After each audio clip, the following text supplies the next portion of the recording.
from the mountains of central British Columbia to you listening around the world.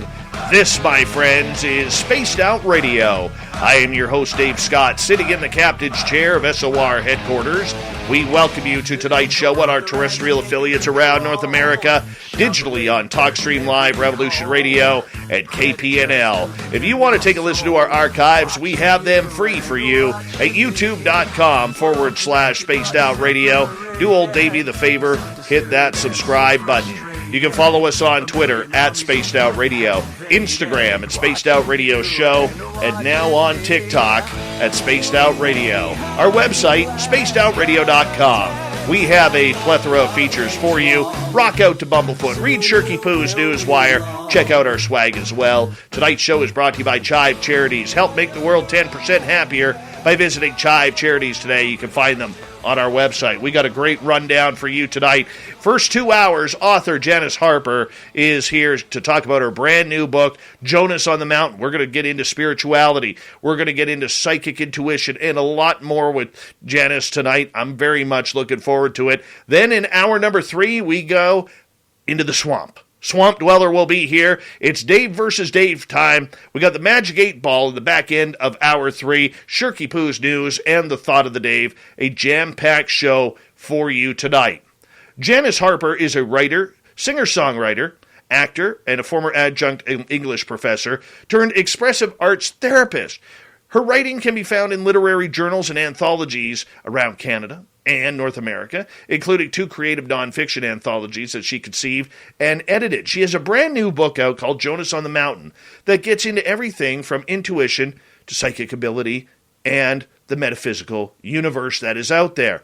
She is a proud BCer, much like I am, British Columbia, that is, for our American friends. Her website, janisharper.ca. Janis, thank you so much for coming on Spaced Out Radio tonight. How are you?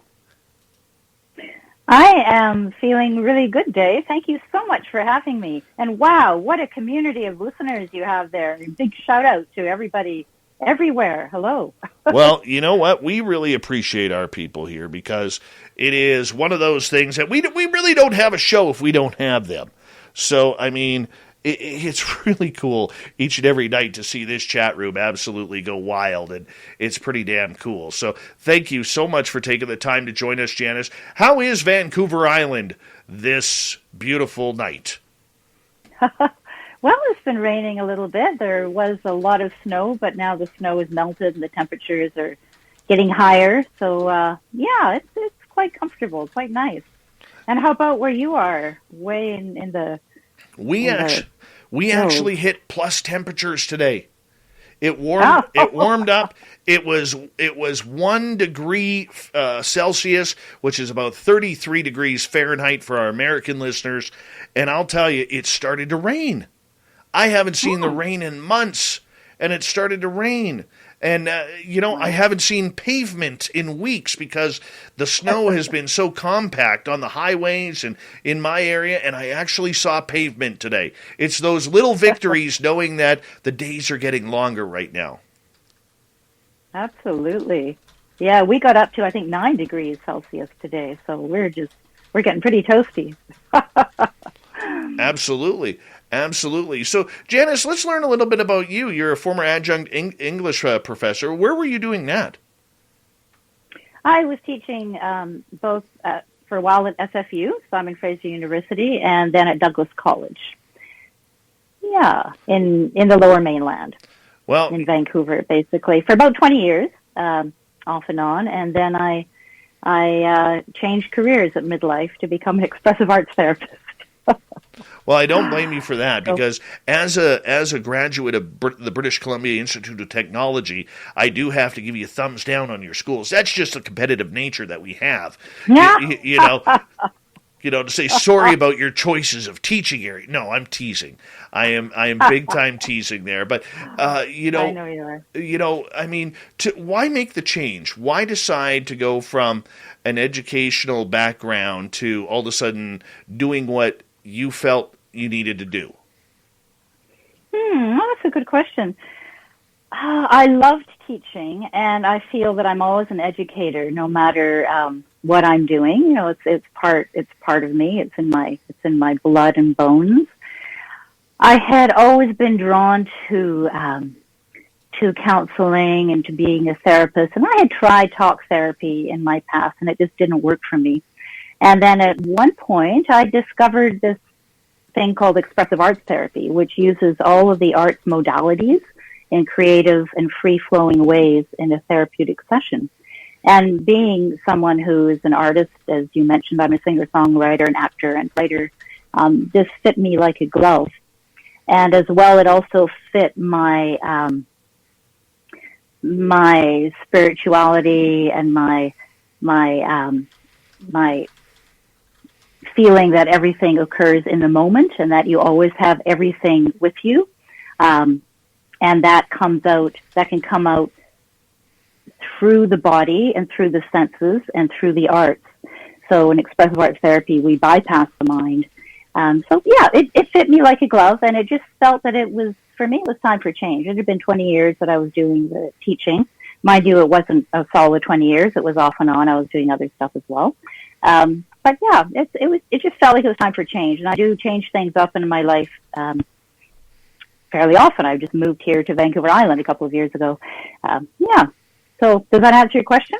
Well, it does. And Vancouver Island's beautiful. And, you know, I lived there for 2 years to start my radio career in Parksville and in Nanaimo, where you're located. And I'll tell you, I mean, between you and me, I loved the island, but it never felt like home to me. I always felt like I was stranded.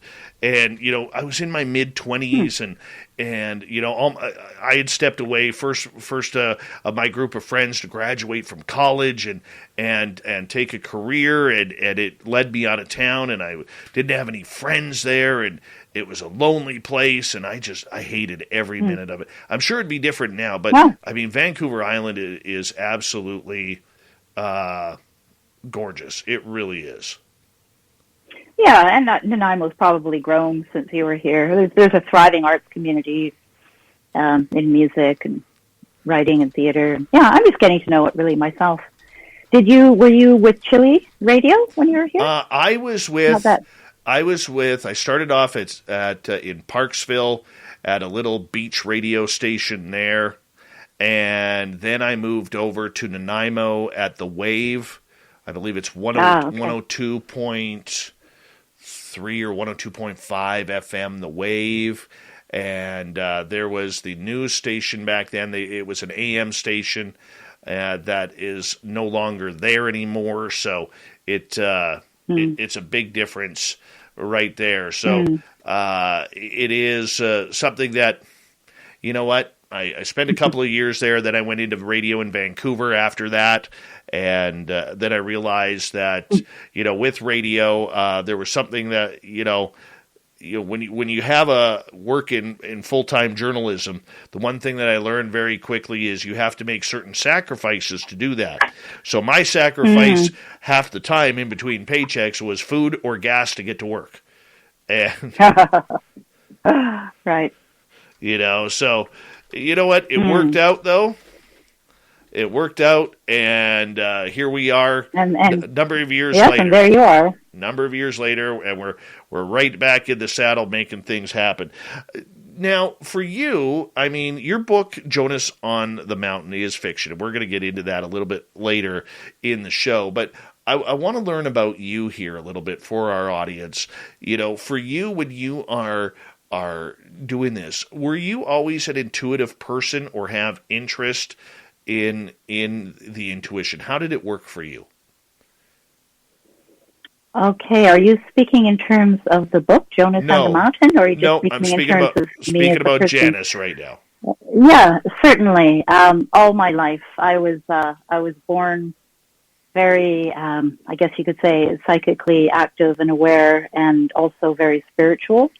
At 14, I was chanting an hour a day in front of my Butsudan because I found Nam-myoho Renge-kyo, Nichiren Shoshu Buddhism, and so I became very disciplined in chanting with that, and then I became drawn to English Eastern religion, mysticism, philosophy, and also discovered channeled material, like the Seth material channeled by Jane Roberts when I was 17, and that resonated with me deeply. I felt I already knew everything that was being conveyed. So, yeah, in my book, Jonas and the Mountain, A Metaphysical Love Story, there's a character named Anamika, and in one of the early chapters, she has an experience when she is about 11 or 12, and I am both Anamika and Jonas in the book. And her experience, as it says in the book, in biological terms, it could be considered the opening of the pineal gland. But for Anamika and for me too, it was a blasting open into a widening of dimensions and glimpses of infinity that to me really knocked me off any kind of semblance of normality. And these would occur, something that occurred at night, and I was very scared that this thing would happen. It wasn't like a nightmare. It was like I didn't know what it was, and I didn't know if I liked it. And that occurred in adolescence. And really, so what happened, again, is described in the book in a fictional way through Anamika, but that was my experience as well. And I have had experiences with, well, I shouldn't even say experiences, practices with channeling, for example, and all sorts of other stuff. I mean, it's hard even to categorize, all of the different modes of what you could call intuition or spiritual, psychic understandings or knowings or being like the hollow reed, the open channel where one just downloads information sometimes. Yeah. Now, as a teenager and growing up, were you getting downloads and messages from the other side? First of all, I wouldn't characterize it as the other side. I don't see there as being sides. And I use the word download actually because I heard you use it. I listened to your interview, Dave, with Nicole recently, and that expression came to me because I think you used it. So here I am on your show talking to your people. I figure I should borrow some of your language. I can't say that there was information coming in terms of channeling, and I've had again quite a long relationship with that later in life.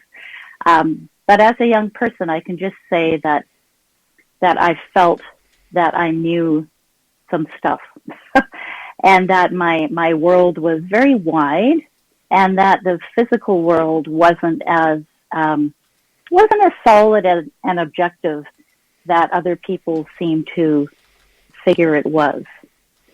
For me, it wasn't.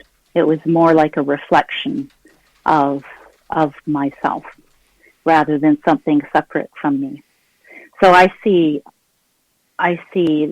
the world that way, and that's why. And on another level, that when you talk about other sides, I don't see other sides. I see everything as reflective and metaphorical, and originating from you, from the person. So, did you also get contact from spirit and entities from the other side, or from wherever they are? You know, whether it was a deceased relative or your spirit guides, were you being guided that way as well?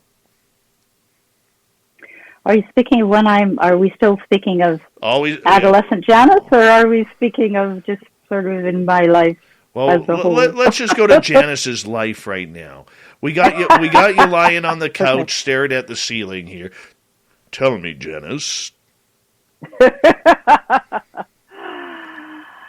Huh. Okay, so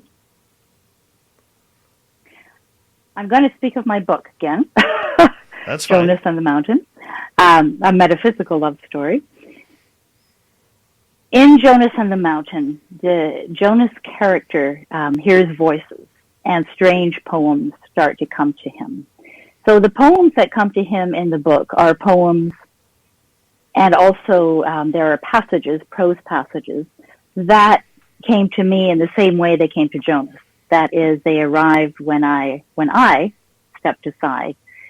There is an equivalence made in the book between Jonas's experiences and Coleridge, when Samuel Taylor Coleridge wrote Kubla Khan. And then Jonas says that before he'd attributed it to the drug that Coleridge took before he napped out, but then this thing happened to him. So there are certainly, I've had times of automatic writing. So you can call it automatic writing or channeling. I was with someone for quite a while who channeled in the same way, a very similar way that Jane Roberts channeled Seth. And I was like I was characterized by his larger entity, or what was just the larger entity described as, the name was an actio. We each have our actio. I was described as the one who was holding the gate open for the transmission to occur, which is appropriate because my name is Janis, and like the god Janus or Janus is a two-headed god looking into the past and future, and is also the keeper of the gate. So through this partner and I, we that kind of channeling was, he would just go into a complete trance and just drop out and have no idea what was going on. And I would tape, because it was back in the days with the audio tape, and I would audio tape and create the dialogue, much like Robert Butts did with Jane Roberts. And then after, I would transcribe, etc. And we ended up with reams of really fascinating and quite intellectually dense material on all sorts of stuff, just like Seth does, the nature of reality and everything, everything around it. So there was that. For me personally, I don't channel that way. I don't drop out and go into a trance, or have not done that yet, because for me, it's all really fairly semi-conscious. But there is an altering of the state of consciousness where all I can describe it is I listen very intently. So I open my inner senses and drop into myself and listen. And from there, that's really what creativity is, isn't it? From there, that's where novels come from, and art, or whether it's a novel, or whether it's recently I have a book of poetry that's called Sounding Socrates, being shopped around to publishers, and in that I am letting Socrates talk to me. So yeah, it's not as it's not like what Jane Roberts did with Seth, and it's not like what this partner did with his larger entity. What I do, yeah, is more of a conscious, open channel and listening. And sometimes, if I feel like dropping out, I might just put my hands on the keyboard or my pen on the paper and then tune out and just let whatever come. And that's really cool too. And that ended up in my book as well. And a lot of what is in the book, the teachings from the Western psychic Anamika, those come from me, but also more through me. Again, not in a trance state, but when I was behaving like an open channel and just tuning in, listening, simply. Yeah. Does that make sense, Dave? Absolutely. So my follow-up question is, we got about 3 minutes to go until the break here at the bottom of the hour. Would you consider yourself a channeler? No, I wouldn't. Not in the traditional sense. Not like Jane Roberts was, and not like this partner was, where I had a specific role. It wasn't. I wasn't the channeler. I was the one holding the gate open so that the transmission could occur. So I have a role in more traditional channeling, but I wouldn't call myself a channeler. However, would say that I am a channel, but I'm a channel like we all are or can be. How about that?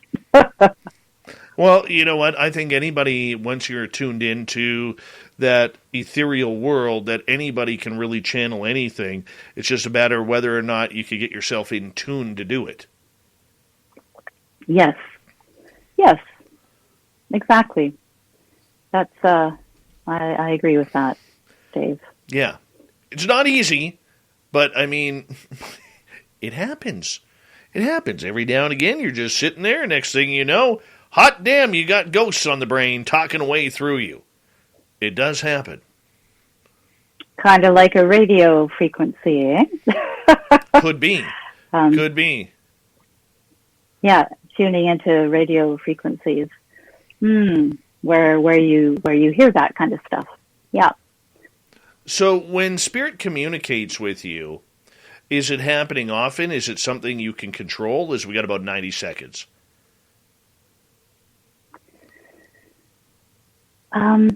Yeah, it's something that I am aware of. Sometimes it comes like in a flash, and other times it is more something that I can control by tuning into. Mm-hmm. So do you sit down in your favorite recliner, maybe on the deck, and relax a little bit, and then just kind of try and figure out what the message of the day is? No, it's not so. I want to say black and white, so we're not talking of words on a page here, but it's more organic throughout the day. It's more how I live. It's more where I live. It's not something that I go and do, or that I use a pendulum for, or it's just it has a more organic way of appearing, which all has to do with how I see the world and my life. I mean, it's not separate from that. There are no boundaries between what seems to be outside and what is inside. Okay. Well, on that note, we're going to take a quick break here on Spaced Out Radio. Author Janis Harper, Jonas On the Mountain, is her new book. You can find more information at janisharper.ca as we continue on tonight. Spirituality, Zen, psychic intuition on Spaced Out Radio.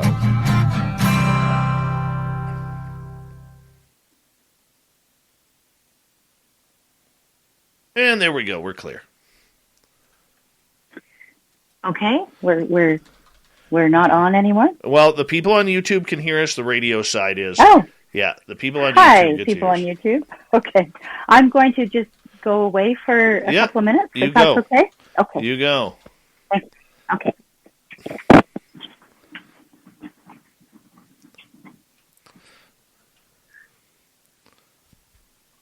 What's happening, everyone? Hope you all having a good night.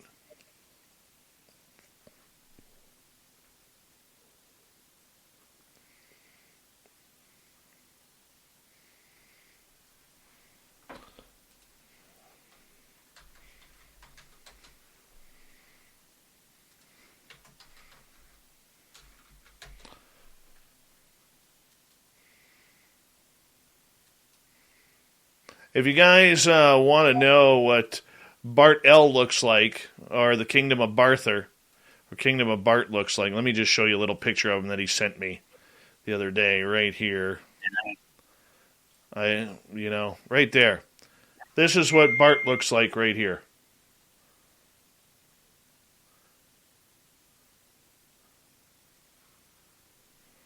Yeah, that's our buddy King Barther right there.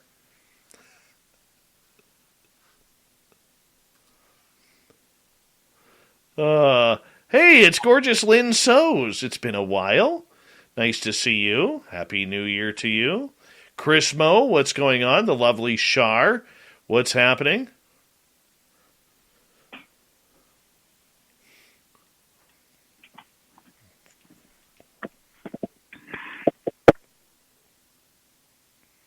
I'm back. Can you hear me? I can hear you. So can the audience. We're all just hanging out. Hi, audience. Oh, just hanging out, doing our thing. That's what we do. That's what we do. It's how we roll around here, nice and chill and relaxed. Sweet. Yeah. It is kind of sweet. Yeah, we'll just... You have loyal followers. Yeah, they're pretty cool. They are pretty cool. All right. Let's see here. Put that up there. The only problem with most of them is they enjoy eating breakfast foods for dinner, and I'm not appreciative of that. I don't understand that. I don't understand that. It's craziness. You've never had breakfast? I don't eat. You've never had breakfast for dinner? Never. It's a sin. Absolutely a sin. But that's okay. Nothing like bacon and eggs for dinner. No, not this guy. Yum. Not this guy. There's a reason why they're titled breakfast foods. I stick to it. Oh, I actually did one of those. There was one of those memes that popped up on somebody that I follow, and it was like, what food did you eat as a kid that you absolutely refused to eat as an adult? And pork chops for me. I haven't had pork chops in about, oh goodness, how old am I? 48. I probably haven't had pork chops in 30 years. Wow. Huh. Don't really know what to say to that, Dave. No. Done with pork chops. Yeah.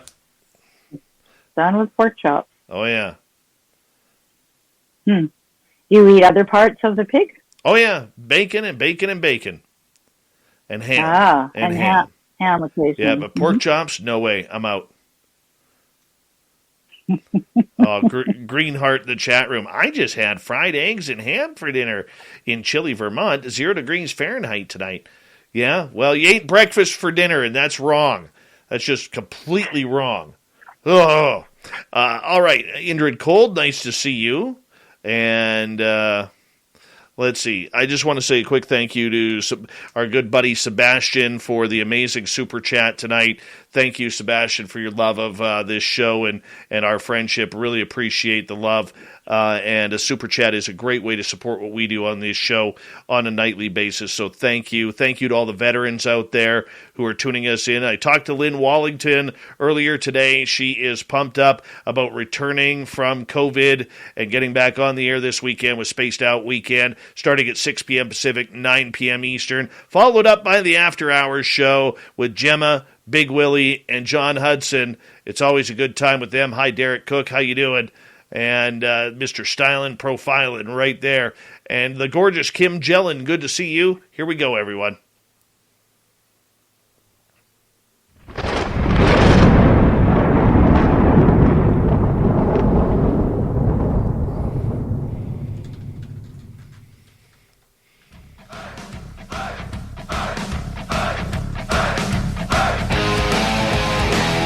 Second half hour of Spaced Out Radio is now underway. My name is Dave Scott. Thank you so much for taking the time to join us. We really do appreciate it.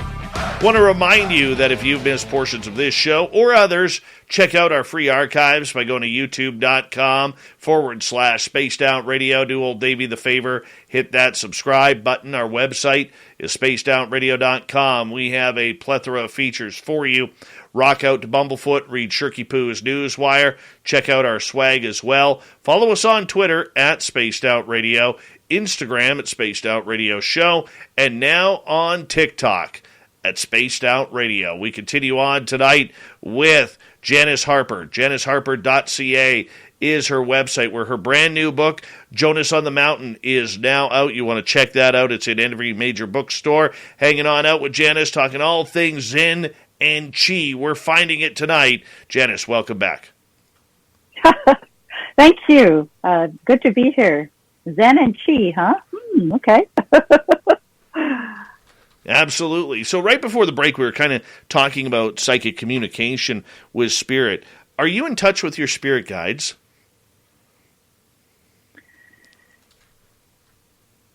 The term spirit guides, that's not something that I would use personally.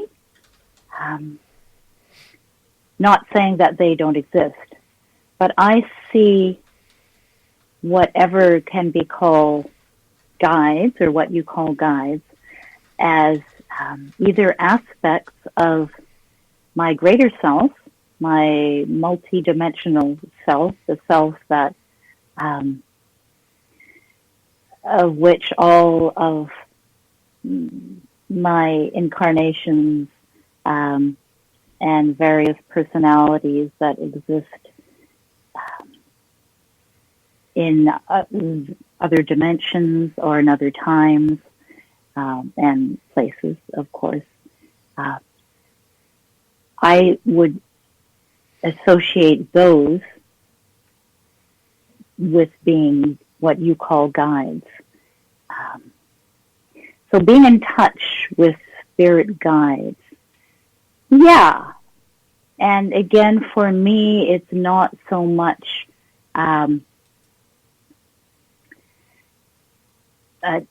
tapping into something outside of myself. That's sort of what I want to say, period. That I don't really see guides as being outside of myself. And when I say myself, I'm not referring to myself as my personality or as the character Janis.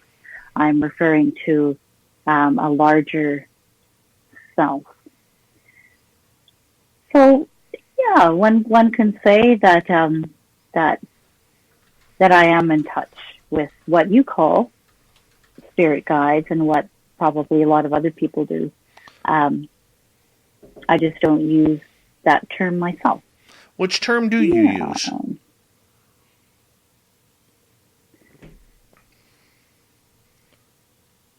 I would talk again about listening. Listening to my larger self in its vitality and creativity, and in its extension through multiple dimensions and ways of being and characteristics. Yeah, I would talk about a listening. Okay, so how do you know then who is listening? Pardon me? How do you know then who is listening? Well, it's always me who's doing the listening. It's me, Janis, who is listening in as carefully as I can. Maybe the question is, how do I know who is responding or answering? And oftentimes I don't really. All right. So when you look at, I don't know. I feel like it. Go ahead, Sorry. Please. No, I feel like I'm getting kind of muddled and lost in. I think it has to do with language, but I'm very aware that I'm on your show, Dave, and I'm very aware of the places that you come from and that a lot of your listeners are. So, yet my experiences are perhaps not so closely aligned with yours. I don't know. And I'm just wanting to stay very conscious that I'm not bending my own experience to suit the context of this show. No. I mean, that's fine and dandy. Yeah. But you know what? Your experience and the way you experience is also very important for our listeners to hear, because not all the experiences are the same. All of the experiences that we hear are usually different. So the fact that maybe you haven't used the same terminology as we have, or the fact that you haven't experienced what we've had, that's okay. That is quite okay, because the one thing that we've learned through this entire journey through this show is that everyone has their own unique experience that is to them. And with you describing what you've learned through your own contact and through your own intuition and everything can help other people who may not be as forward about coming out. So that's why it's kind of important. Yeah, and in recent interviews, I'm frankly used to talking about more of this in the context of my book, which is fine that we're not doing that. But what you said there regarding unique experiences, the character Anamika in my book, and to a large degree me as well, would say that really that's all there is.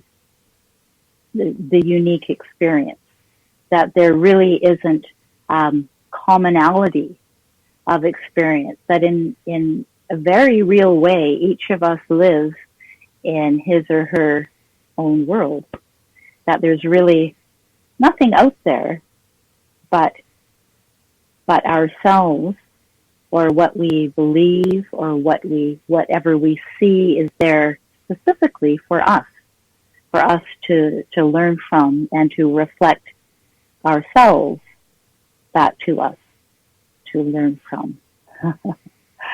So unique experiences, and I think each of us has unique experiences, and so unique that I don't know can you say for sure, Dave, that you know what someone else's experience is?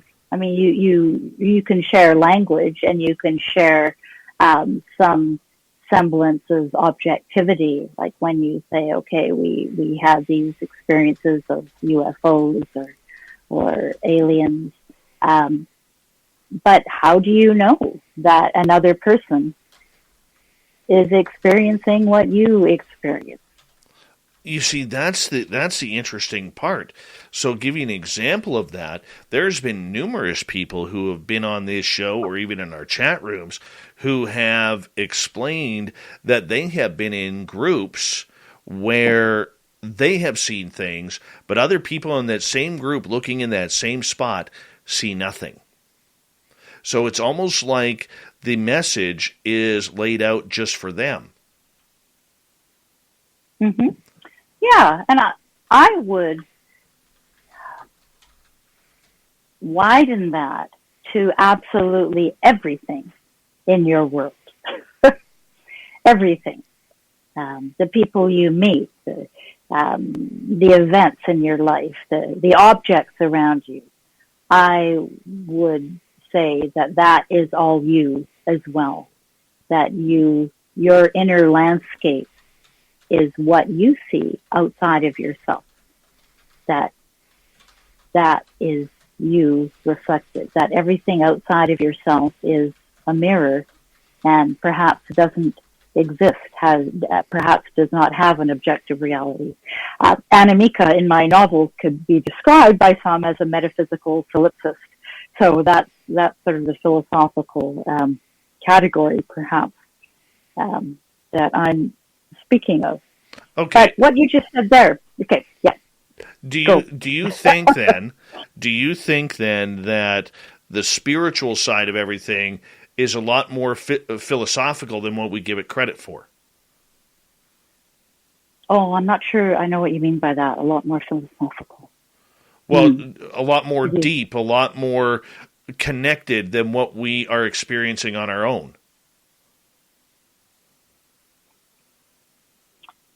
I'm sorry. Could you say that in another way? That the spiritual. Okay, the experiences that people are having, okay, Yeah. are very deep to them, but are we understanding the philosophical nature of what those experiences truly mean? Are we smart enough to be able to do that? Oh, well, I think it depends on the person. I think you're getting into questions of why, right? Or why or how, not just that something. Absolutely. Yeah, not just that something appears, but the meaning behind that. I would say that the meaning behind anything in your life that appears, whether it's an alien or whether it's a friend at the door or whether it's getting a new pet or the death of a friend or whatever is appearing in your life, bumping into someone at a cafe or just the house that you live in. I would say that anything and everything that appears in your life and in my life is not appearing just willy-nilly. It is there for you. Okay. So do you think that is already lined up for us, like the path that we need to take? Or is that just rudimentary thinking?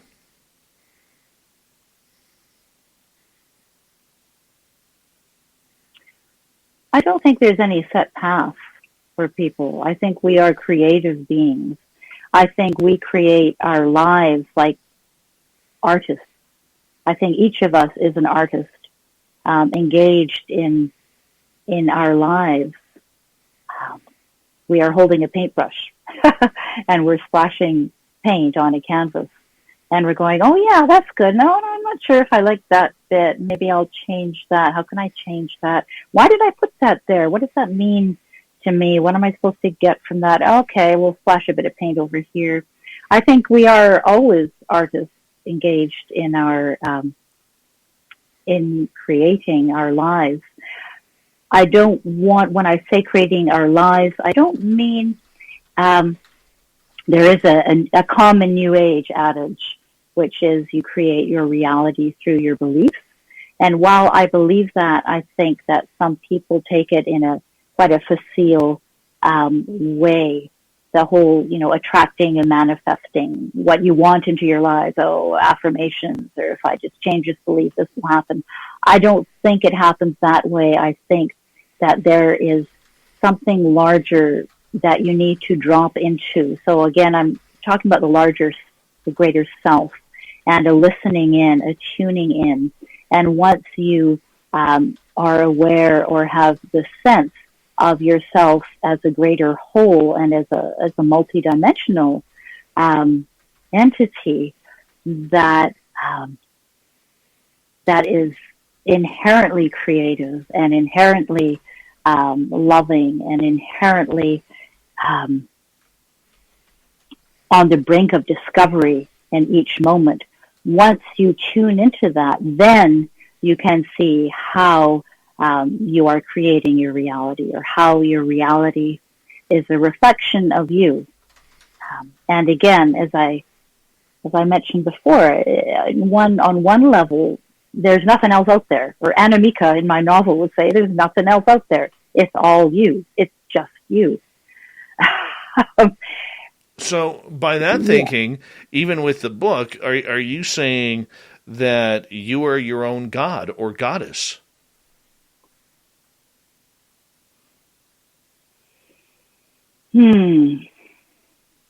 Depends how you are using the term God and Goddess. If you are using the terms as creative source, then on one level, yes, but it's not you. It's not you, again, as your personality or your character. You're not doing anything by enacting your will. You are doing it in conjunction with your greater self. And that's not to suggest that that is all there is, or that I believe there is all there is. This is at the crux of my novel, that there is, Jonas goes to India and sits with the guru and learns about enlightenment and non-duality, and experiences great experiences openings into enlightenment and being in the indivisible whole and union with consciousness, capital C, consciousness and source. So there is that. And then there's Anamika, the Western psychic, who is talking more about like what we're talking about, more like metaphysics, and creating reality and the artistic creation of reality. And so this is really what my book, Jonas and the Mountain, a metaphysical love story, got to get that in there, is about. It's about the relationship between what you just referred to as God, and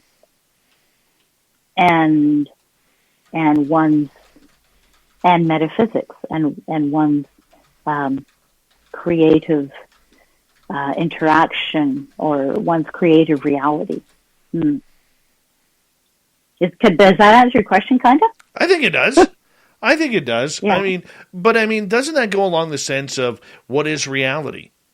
Because your reality is different than mine. Mine is different from my parents and my children. Mine is different from my coworkers. You know? So, I mean, what is reality, and whose reality is right? Well, I think that we each have individual realities. If there is a capital R reality, I think it is removed from the world of subject and object and duality. I think it has to do with God and source and consciousness, and however you want to describe that. But in terms of just small R reality, I think we each have our individual ones, and that the only crossover that's there is what we might have agreed upon in terms of some objecthood, like tables and chairs. But even tables and chairs, when you get right down to it, you get right down to the subatomic bits that are both waves and particles simultaneously.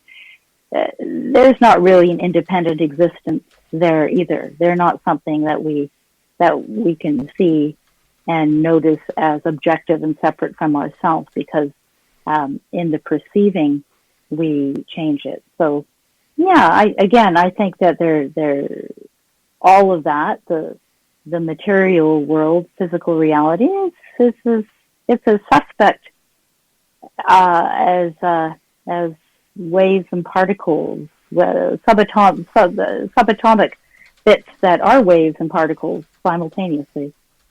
And I'm looking at you, Dave, and I think that you're looking at different people chatting, and I don't know if I can see that on my screen. Well, you know what? I do. I'm the only guy here. I always multitask during this show, so it is very, very part of my job on a nightly basis when you're a one-man show. Yeah, I don't have a producer. Absolutely. I need a producer here. Yeah. That's fine. I'm just really curious what people are saying. what the kind of chats that are going on. Oh, no, we're all listening to you here. Talk away. We got about 3.5 minutes before we have to go to break. At the top of the hour. Janis Harper is our guest tonight on Spaced Out Radio, and we're talking all things intuition. She's got a brand new book out called Jonas on the Mountain, which we are going to get to in the next hour for sure, as well as audience questions. So for you, Janis, as we start to kind of wrap up this second half of the hour number one here, are you, when we talk about reality, are you saying that we have to find our own individual place in life, whether, take control of our life, to do what we have to do to make ourselves not only survive, but the other part of the emotions that go along with that, to find happiness, to find strength, to find the abilities to be able to do things ourselves. I'm extremely non-prescriptive. I would never say that you need to do something or you must do something or you have to do something. So no, I wouldn't say that. But I would say that you have everything you need within you. You have what you need to make your life whatever you want it to be, or make it better, or to heal, or transform. You have it. You have it all. That's what I want to say. There's no must or should, or just that you got it. It's yours. It's yours for the taking. Yours for the taking. That's something that came channeled from an outside source recently. Yours for the taking. What am I saying? Of course, I have people. I have other stuff. I have stuff coming through me often. I didn't characterize that before, but whatever. Yeah, it's yours for the taking. Thank you. I was reminded of that. How do we grab it though? And what is ours for the taking? Everything. Everything you need is within you. There isn't anything outside of you. As much as you spaced out radio, what is out there? It looks like there's something out there. But perhaps that is just existing in another dimension within you. Perhaps it's all within you. It's not out. Now and you have. Go ahead. Sorry. No, I was just going to repeat myself.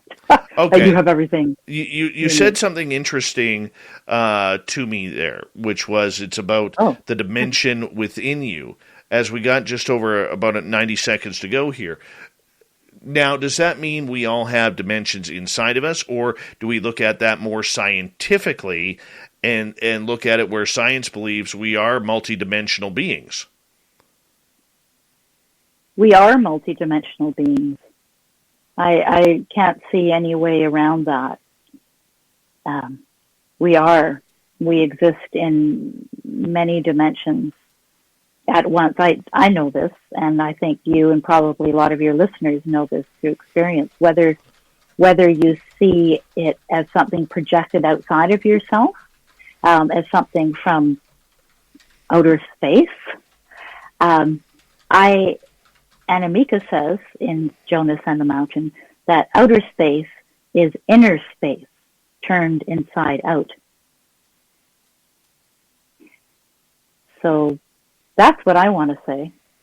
And that kind of, I hope that sort of brings it into some kind of summary, that it's really, we are working from the inside out. We are being from the inside out. And we are multidimensional. Janis, I'm going to get you to hold on right there. We are 1 hour down, 2 hours to go on Spaced Out Radio. Her latest book, Jonas on the Mountain. We're going to get into that coming up here on Spaced Out Radio next. For hour number 2, janisharper.ca is her website, so check it on out.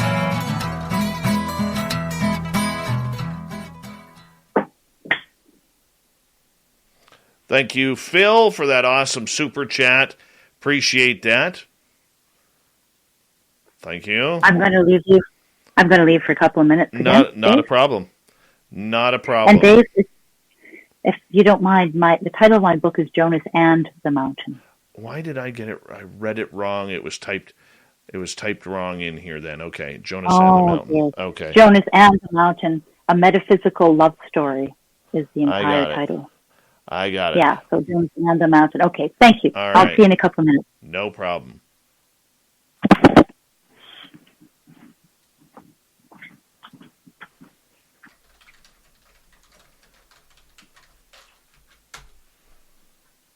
All right.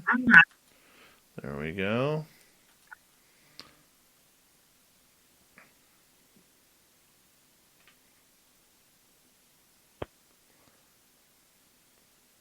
Reminds Filth of listening to late night radio with his grandpa. That's awesome.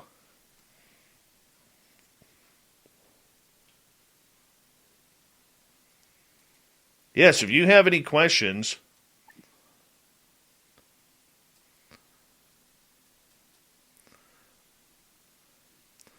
all right. Fap, I'm going to do something here in order to get this going. It's going to be one-on-one. Where are you, Fap? It's going to be one-on-one right there. So that way you can't cheat. All right.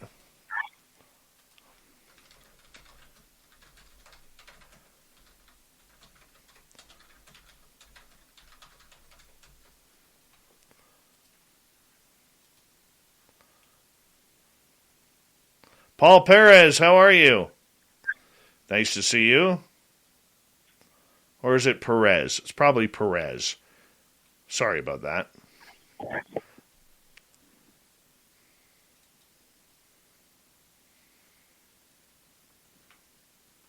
$5 for bacon dinner tomorrow. There you go. There you go. Dirty Filth would like to know, what is your preferred pizza preference? You talking to me? Yes. No. My preferred pizza. Oh, gosh. I don't know. I'm pretty eclectic, just generally.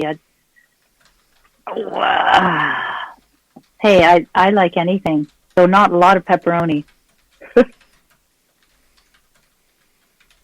Why? Someone going to send me a pizza?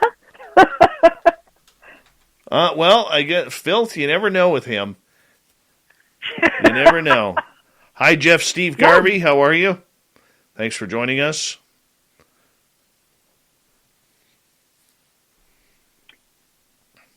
It would be so much fun to see the chats. That's what I was referring to, Dave. I'm kind of envious of you looking at all these chats. Oh, you can. Okay, so if you go up in the right hand, if you go up in the right hand corner, you'll see comments.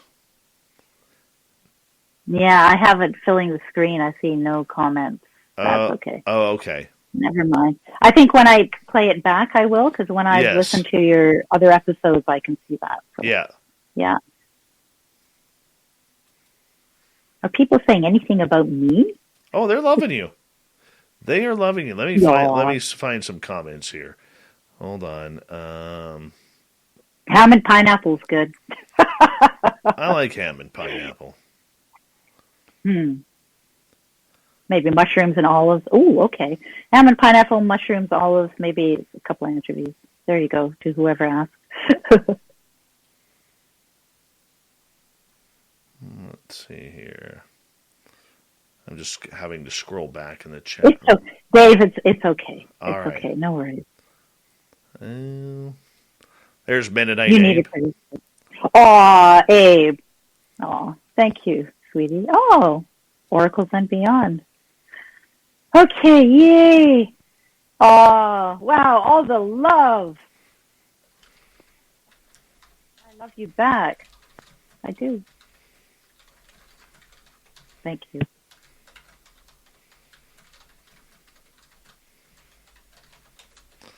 Yeah. Okay, that was great. Now I feel I'm not so much speaking into this invisible audience. Thanks, Kara Angel. Yeah. As an actor and a singer-songwriter-performer, I'm used to feeling the audience feedback. So that's why I was just wondering. No problem. No problem. Look at Crow Creek here. Janis, you're the bestest, a lot better than Dave. There you go. Yeah, right. That was out of love for Dave. I get that. Love the name, Crow Creek Cryptids. Whoa, that's awesome.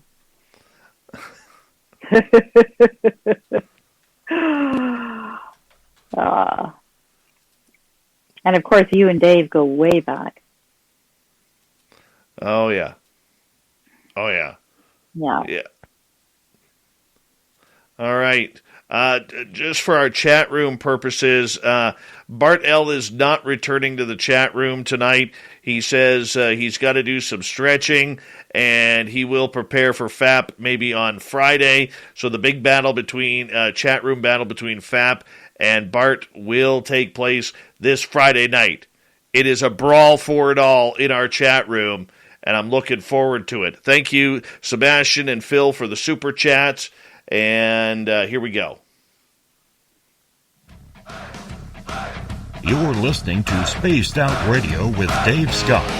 Follow Dave on Twitter at Spaced Out Radio and on Facebook, Spaced Out Radio Show. Here we go with hour number 2 of Spaced Out Radio tonight. My name is Dave Scott. Thank you so much for taking the time to join us. We really do appreciate earning your listening ears wherever you are on this beautiful planet we call Earth. Hello to everyone listening in on our terrestrial affiliates around North America, digitally on TalkStream Live, Revolution Radio, and KPNL. All of our archives are free. Go to youtube.com/Spaced Out Radio. Do old Davey the favor, hit that subscribe button. The Desert Clam has set the password for tonight in the SOR Space Travelers Club. UBEAK. UBEAK is your password. Use it wisely, space travelers, as the Clam sets the password each and every night right here on Spaced Out Radio. Our website is spacedoutradio.com. We have a plethora of features for you. Rock it out to Bumblefoot, reading Shirky Poo's Newswire, checking out our swag as well. All of our shows are on Twitter, at Spaced Out Radio, Instagram at Spaced Out Radio Show, and of course we're now on TikTok at Spaced Out Radio. We continue on tonight with author Janis Harper. janisharper.ca. You can find her new book, Jonas And the Mountain, a metaphysical love story, which we are going to get into right now. Janis, welcome back. Thank you. It's so much fun being here. All right. Let's take us through this story here, if you don't mind, because this is your brand new book. It can be found on Amazon, which is a good one. And it's published by Sacred Stories Publishing, and we thank them for getting you for us tonight. And I'm curious, why did you choose the idea of Jonas on the Mountain as a setting about a Western psychic who knows everything? Well, it's really both about an Eastern mystic and a Western psychic. The mountain exists in real life. In many ways, the novel is semi-autobiographical. The mountain is the holy mountain of Arunachala in South India, in Tamil Nadu, and it's considered by some to be the center of the universe, and it attracts spiritual seekers and sages from all over the world. And when you go there, it's really a practice in non-duality. It's where Ramana Maharshi lived. The mountain, Arunachala, was his guru, and he lived in caves in the mountain. And from this great sage who was a proponent of Advaita Vedanta, which is non-dualism, so a direct route to non-dualism, to enlightenment, by sitting in silence and in stillness, and by not getting caught up in the distractions of the fictional physical world, one wears away the hypnosis and the addiction to that and achieves enlightenment. So there are many guru disciples that are lineage with Ramana Maharshi, including popularly Muji and Gangaji, and there's many other non-dualist teachers. Like you can say that Eckhart Tolle is a non-dualist teacher in the same kind of vein, and Deepak Chopra and Adyashanti, and one could go on and on. So Jonas ends up, after his life falls apart, going to this mountain and finding, surprisingly, because he wasn't looking, finding a guru who he basically falls in love with. He's an American guru, and this is very similar to what happened to me. And he experiences all sorts of miracles on silent retreat with this guru. and achieves a kind of enlightenment that's not lasting, but is a very large opening into it. And again, this is all based on my own experience at Mount Arunachala in India. I've been to India many times and would go on retreats. And then in the novel, Jonas, who has been writing poems that just come to him and hearing voices in his head, finds a connection with someone else there who is what is just could be described as a Western psychic, and her name is Anamika, and she comes from Vancouver. And so does Jonas, by the way. Vancouver plays in the book. And she opens up a whole other reality, and she has an explanation for the voices and the poems. And she gives her own teachings and holds her own satsangs at Mount Arunachala. And indeed, at the real Arunachala, there are various teachers. They're not all non-dualist teachers. There are people teaching all sorts of stuff. And so in the book, there are her teachings, which are about all sorts of subjects. In fact, at the back of the book, there is a subject guide to Anamika's talks. And just reading a few, there's After Death, Interpreting Life Story, Legacy, Reincarnation, Time, Dimensions, Partner Selves, Space Travel, The Body and Illness, Relationships, Control, Karma, Helping Others, Dreams, The Whole Self. And she discovers in her teachings a way to help her students bring it into themselves, what she is expressing. She discovers that she discovers ways through the arts, through writing and drawing and moving and sounding. And so she becomes an expressive arts therapist in a sense, by way of wanting to instill her teachings in her students in a very visceral kind of way. And so the book itself is not only a comparison of non-dualism and a system of metaphysics, and I say comparison because Jonas is trying to get at the capital T truth. He has had his experiences with the Guru D at Mount Arunachala on retreat that are very real experiences. And then he also has his other set of very real experiences that are more of a metaphysical nature. And then he ends up, in a sense, studying with Anamika and falls in love with her, but there's this triangle going on. There's a good story, a good love story going on there as well. So the book itself, aside from being a novel with a good story, it is also an expression of two different teachings. One, which is an Eastern mystical teaching that is rooted in what's called Advaita Vedanta and non-dualist. It has some similarities to Buddhism, so those of you who are familiar with Buddhism can think of it in that term. And then there are the teachings of Anamika, which are a unique system of metaphysics, and if it's going to be compared to anything, I would have to say Seth, but it's something that is uniquely mine. And in addition to that, there is also a self-exploration component through Anamika's exercises and meditations that are of an expressive arts nature. And in fact, in an appendix at the back of the book, there are, if you want to experience them for yourself, there are Anamika's exercises and meditations. And indeed, I have a podcast series on YouTube. It's called Jonas and the Mountain Journeys. You can find it on YouTube or on the Sacred Stories website or on Apple, wherein I read 10-minute excerpts in each episode from the book. And there's 8 episodes.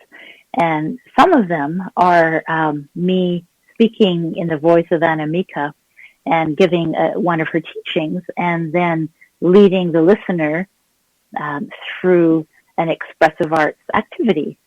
that you can try on for yourself. And it's called Press Pause with Anamika, because it's meant to be a pause in your daily life at a time to listen into yourself. And there are worlds waiting to be discovered. And also, it's a press pause when you're listening to the podcast. You press pause, and then you do whatever the exercise that Anamika gives. She tells you to do something, so you press pause, and then you do it. It's like 5 minutes, and then you come back, and then you do another one. So, anyhow, that's a little description of the book in terms of its teachings. But it's also a pretty darn good story. One of my favorite customer reviews, I've gotten many wonderful ones, but one of my favorites, I think it should be a required reading for anyone incarnating on Earth. So I love that one. Do you think that, in hearing you speak, I have to ask this, are you channeling Anamika, the character of the book? In a sense, yeah. I don't really see any distinction anymore between Anamika and I. Her name, actually, I had no idea. It was given to me. I had no idea what it meant. And this was way before the book even was an apple in my eye. But this name came to me, and this is when I was doing a lot of automatic writing type channeling. Mm-hmm. And I looked it up, and what is this name? And the name means the nameless one, that there is no name. So that was pretty cool. And then later on, and then I started having to write these passages of what I already knew, information on the body and illness and relationships, and which ended up being part of the book, but I didn't know that at the time.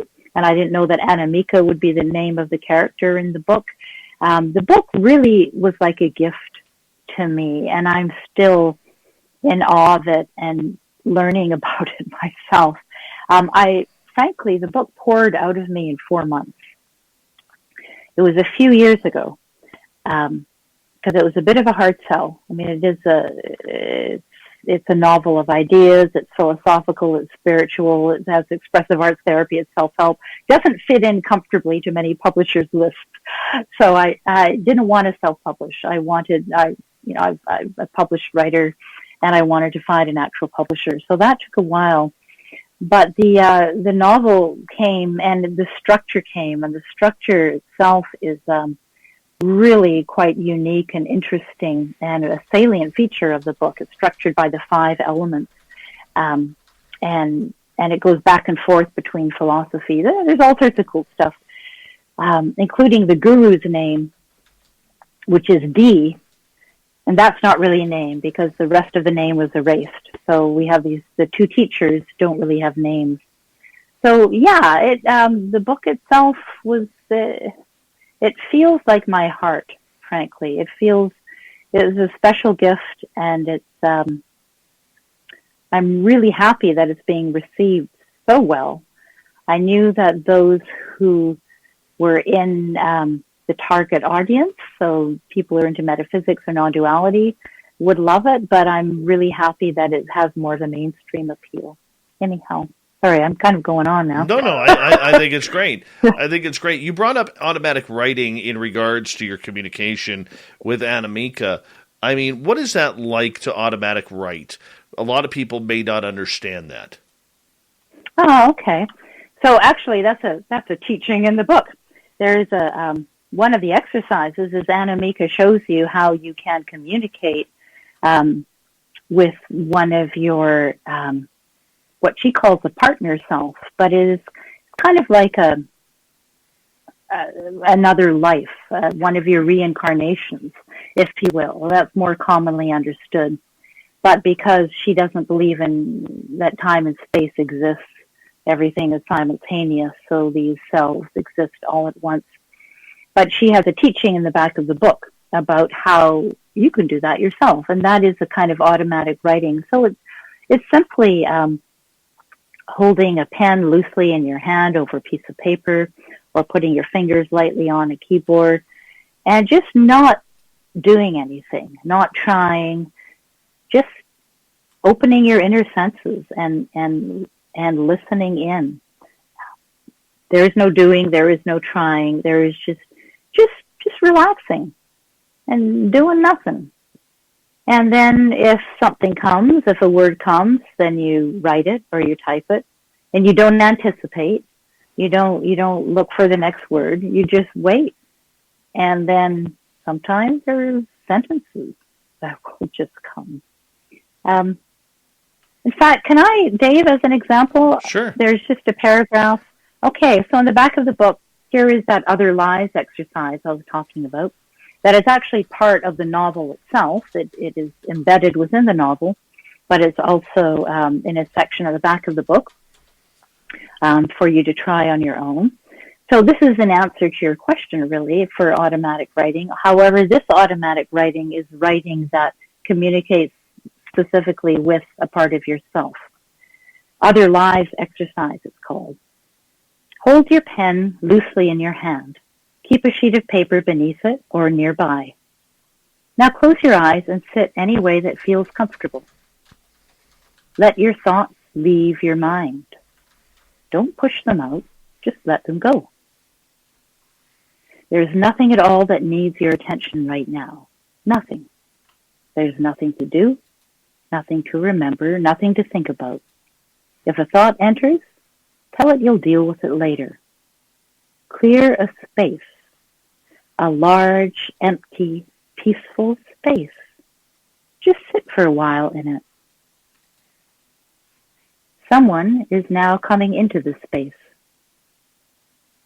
Can you feel the presence? Maybe see him or her? Feel comfortable. There's nothing to fear. In a real way, it's just you. Put your pen on the paper. Don't think. If a word or image comes, write it down. Just follow it wherever it takes you. One word or image at a time. Don't anticipate. Don't do anything yourself. Don't try. So that's an example of Anamika teaching an exercise, and one of the exercises that you can do in the back of Jonas and the Mountain. Interesting. Are you very big on meditation and believing the power of it? Oh, absolutely. Again, I'm like Jonas, and I've spent, I've attended many retreats at the foot of the holy mountain of Arunachala in Tamil Nadu, India, and spent hours in meditation there. Yeah, and have had, the most, I have felt my head crack open into leaving myself and my I behind, and experiencing, the ineffable. There are no words to describe it. So yeah, meditation. And I personally, I'm not someone who has a certain time where I sit in meditation and do that, because again, all of my practices are organic. They just sort of are a part of my life. So, I meditate when I'm peeing. I meditate when I'm walking down the street. And I think meditation is simply being fully present. And if you are fully present, you aren't thinking, because thinking takes you out of the present, right? Thinking is always projecting into a future or thinking about a past or about a past.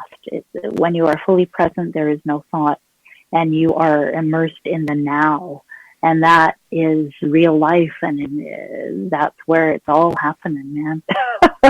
Yeah. So yeah, I am a proponent of meditation, but perhaps not in the, again, the whole separate out from one's life and sit and meditate kind of mode, although I've done that too. Yeah. And I also like chanting, chanting, meditating. I'm also a musician. I like to sing. I dance. I think all of that is something that, if it brings you into the moment, into the present, so that you are experiencing presence, then that's really what life is all about and where it all happens. We got about 3.5 minutes to go here before we got to go to break. At the bottom of the hour, Janis Harper is our guest tonight. Mennonite Abe has a question for you. He is asking, Janis, do you have an audiobook that you can read for that is out there? I would love my publisher to give me permission to read my book for an audiobook, Jonas and the Mountain. I love reading, and I am an actor, and I do some voice acting. If you want to hear more of me doing what I just did, I do have a podcast, which you can find on my website or at sacredstories.com or on Apple or on YouTube, and it's called Jonas and the Mountain Journeys. So it is me reading parts of the book, like you heard, and there are 8 episodes. So thank you very much, Abe. Not a problem. All right, let's move on here, as we got just a couple of minutes to go before we got to go to break at the bottom of the hour. Now, you mentioned that these two in Jonas and the Mountain travel to India to try and find their own spiritual, path and enlightenment. A lot of people who are trying to find their own way always seem to end up in the Middle Eastern type of cultures that really expand the mind. Hinduism is one of them. Buddhism would be another in that area. What was the importance of bringing India and the spirituality of that beautiful country into your book?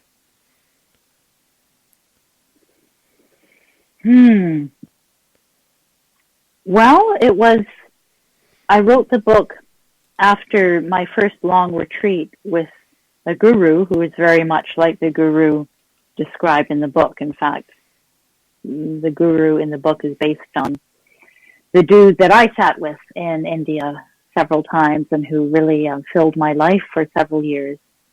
So that's why. It's just simply because it was based on my experience. And I had been going to India. I'm just in love with India. I have another book out about India called Emails from India, Women Write Home. And that's an anthology of collected stories about women traveling to India. So I started going to India after my divorce, and I'd always been in love with India. And it gave me a lot, and I released a book there at a literary festival, and I started a school for orphans and blah, blah. And it wasn't until on a later visit that I just encountered, without looking, this guru guy who completely, literally blew my mind. And then I started going there to spend time. And that's how that he was really the inspiration for the book at the Holy Mountain of Arunachala. Very cool. Does that answer your question? Totally does. Thanks. Totally does. Yeah, and okay, cool. And can I have an addendum about my voice, as I am also a singer-songwriter, musician, and I do have an album that you can find online. It's everywhere on the internet. Yeah, hey, plug that while I'm at it. Can I, Dave? Go for it. We got 15 seconds. Yeah.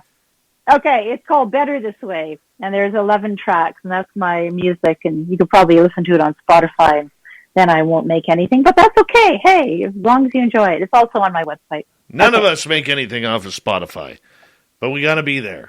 We have to. We have Janis Harper, author, for another 30 minutes here on Spaced Out Radio. Jonas and the Mountain is her new book. We're going to continue the intriguing talk of spirituality and life quests when we return on Spaced Out Radio.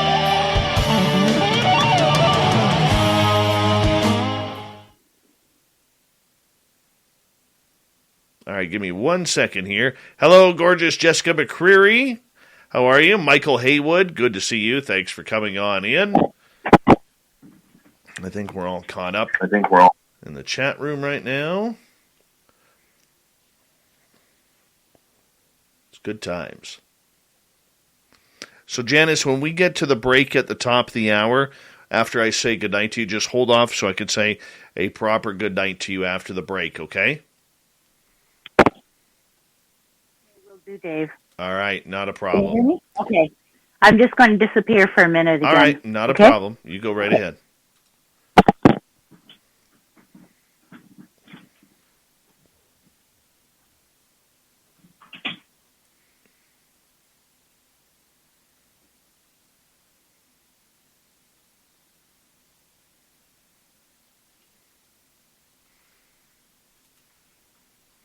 Tim McCart, what's happening? A little bit of feedback there. Oh.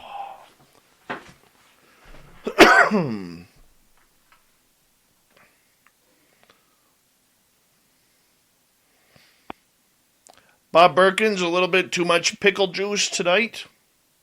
Just wondering.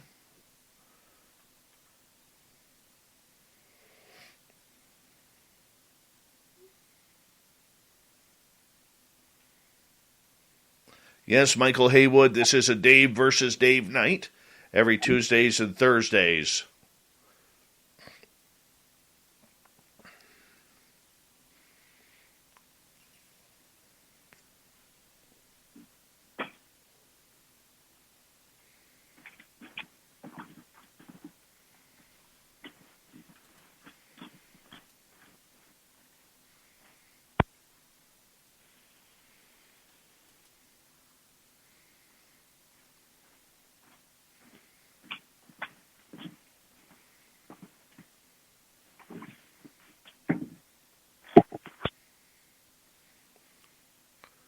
Back. Mm-hmm.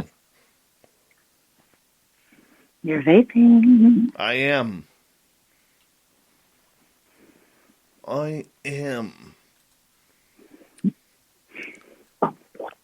That's amazing. You can see pavement at 100 miles.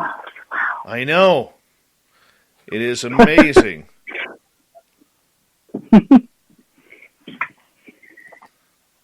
Well, we were shocked to have so much snow here because it doesn't happen all that often, though, with climate change, anybody's guess.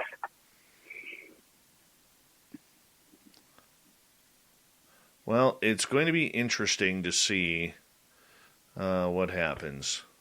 This is an average year for up here. A little bit more than usual. So it's very interesting. Do you have listeners in Australia?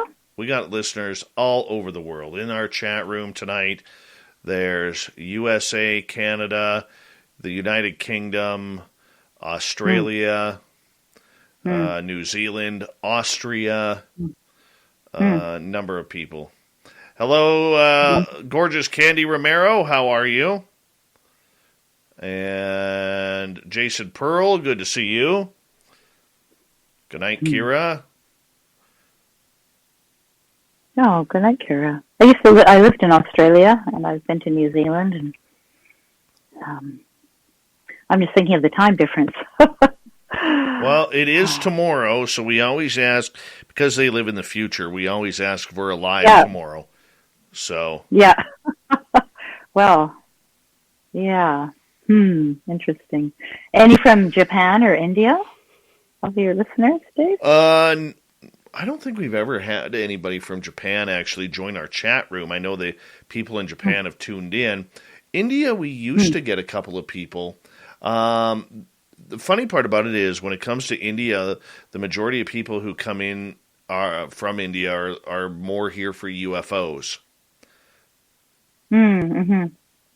But we don't get a lot of people from India. Wish we got more. That would be cool. We used to get like 4 or 5 a night from South Africa, and they seem to have disappeared over the years, but that's okay. Jason, thank you so much for the super sticker. Really appreciate your love and support of Spaced Out Radio. Thank you also to Phil and Sebastian. So thank you guys. It's a great way to support what we do on this show on a nightly basis. So thank you so much. Also a quick hello to Toe Tag, Data Derivations, Body Tech. Good morning to you in London. And here we go, everyone. Hi, Fidgety Aura.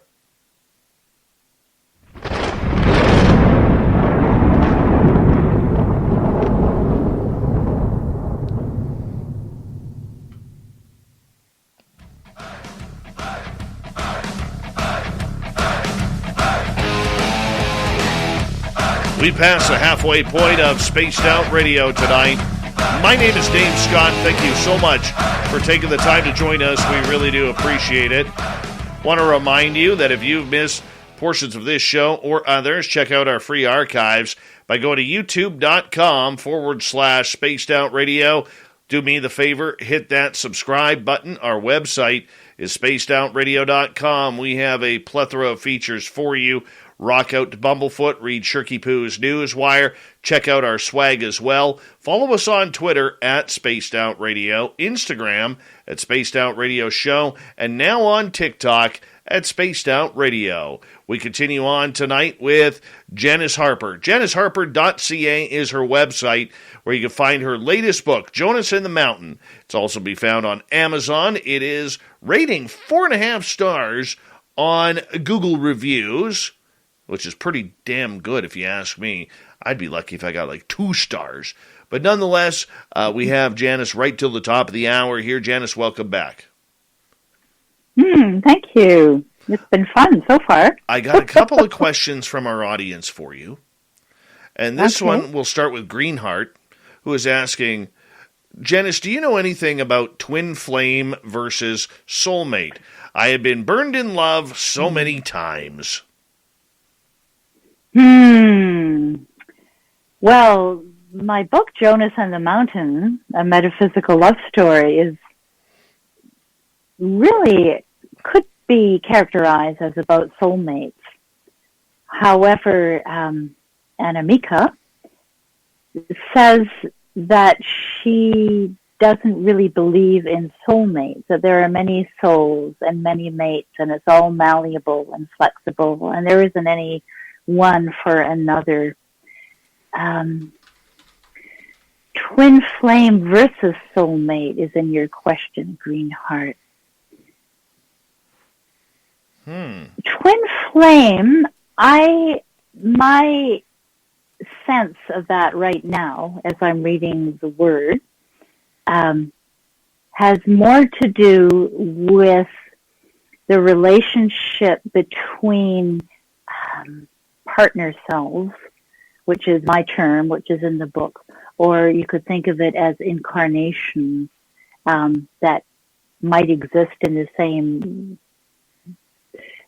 physical time and space.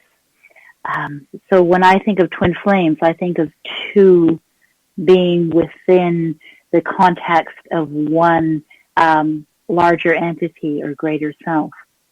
But soulmate, I know that there's a lot of talk about finding soulmates and people who say that they have, which end up being beautiful relationships that last a lifetime.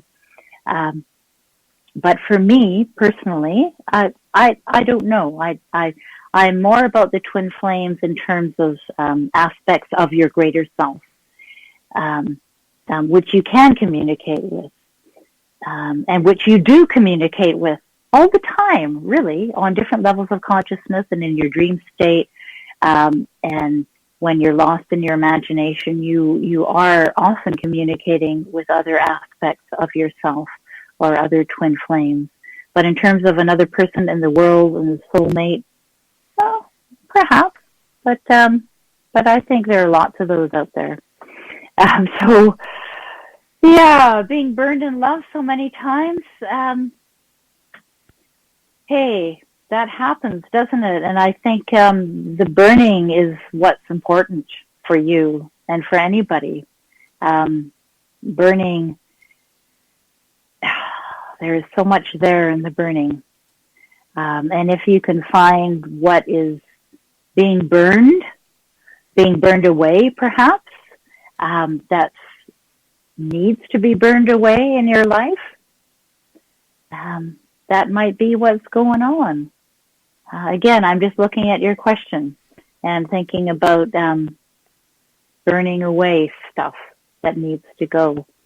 Perhaps that has to do with being burned in love. Perhaps that is productive and important for you in your beautiful development as a whole human being. All right, let's go to Toe Tag here, who is asking, Janis, do you remember any of your past lives as a channeler? Oh, interesting. You wrote Chandler. And Chandler has to do with the maritime, and there's this, just down the street, there's a Harper Chandler place. Sorry, that was really cool that you made that spelling. Past lives as a channeler. Again, I do sometimes communicate with other lives, but I say other lives because in my world and my sense of how things are, there is no time. There's not really any past or future. So the past lives, I mean, you can call it past lives, but I would say other lives.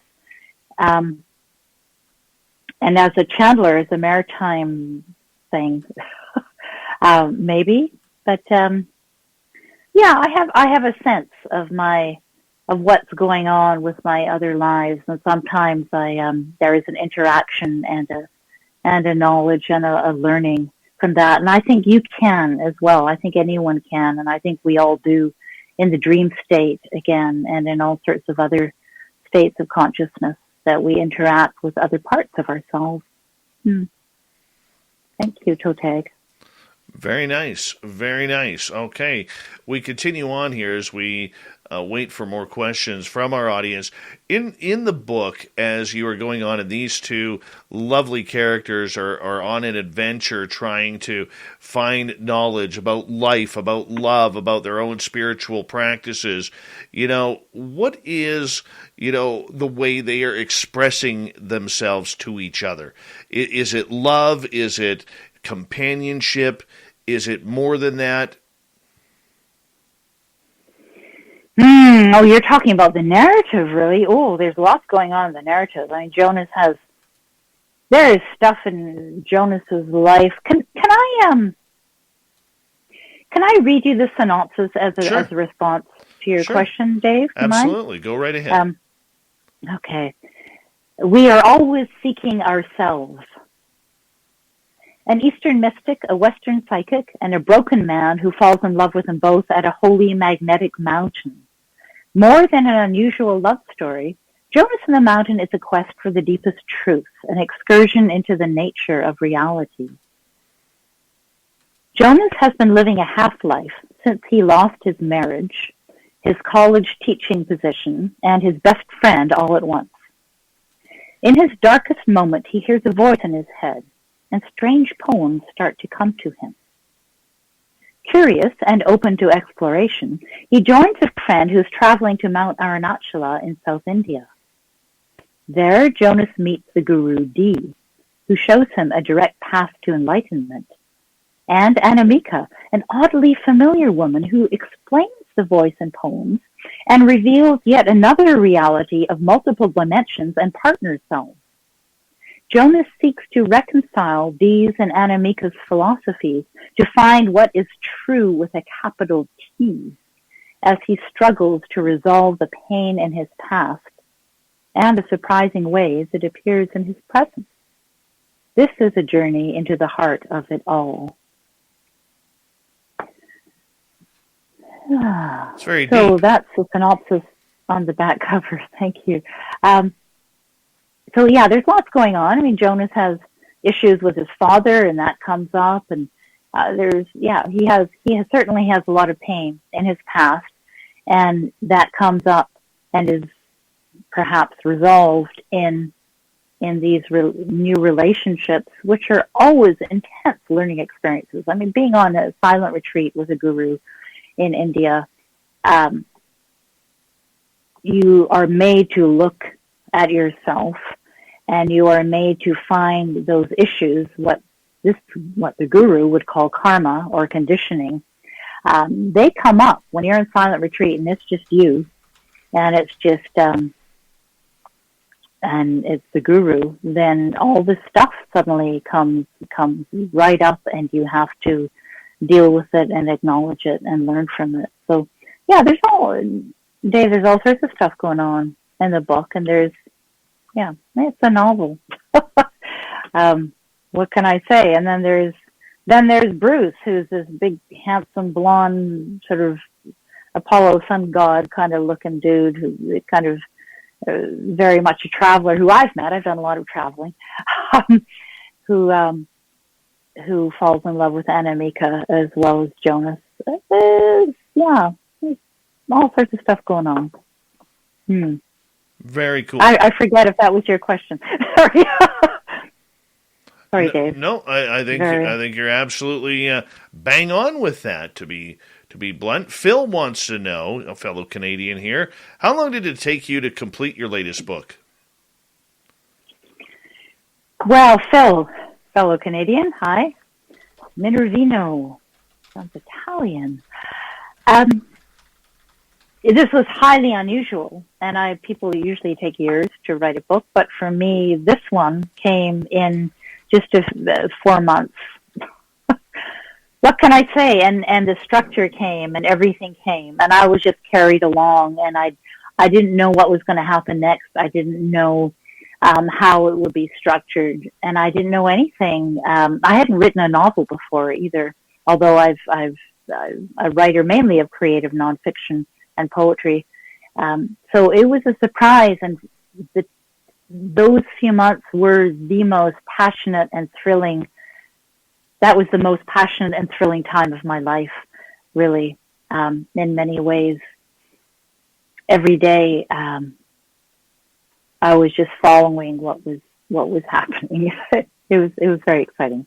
So yeah, it didn't take years. It took a few months, but then there was some editing. It looks very similar to how it looked at the beginning, but there was editing and revisions and some feedback and etc. But the main reason why it didn't come out till now, because it's been a few years, about 5 years, is it was trying to find a publisher.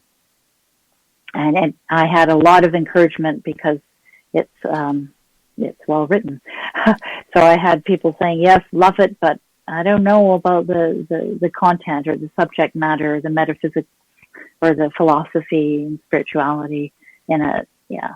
So then I found Sacred Stories found me, and that was wonderful. And now it's out. Thank you, Phil.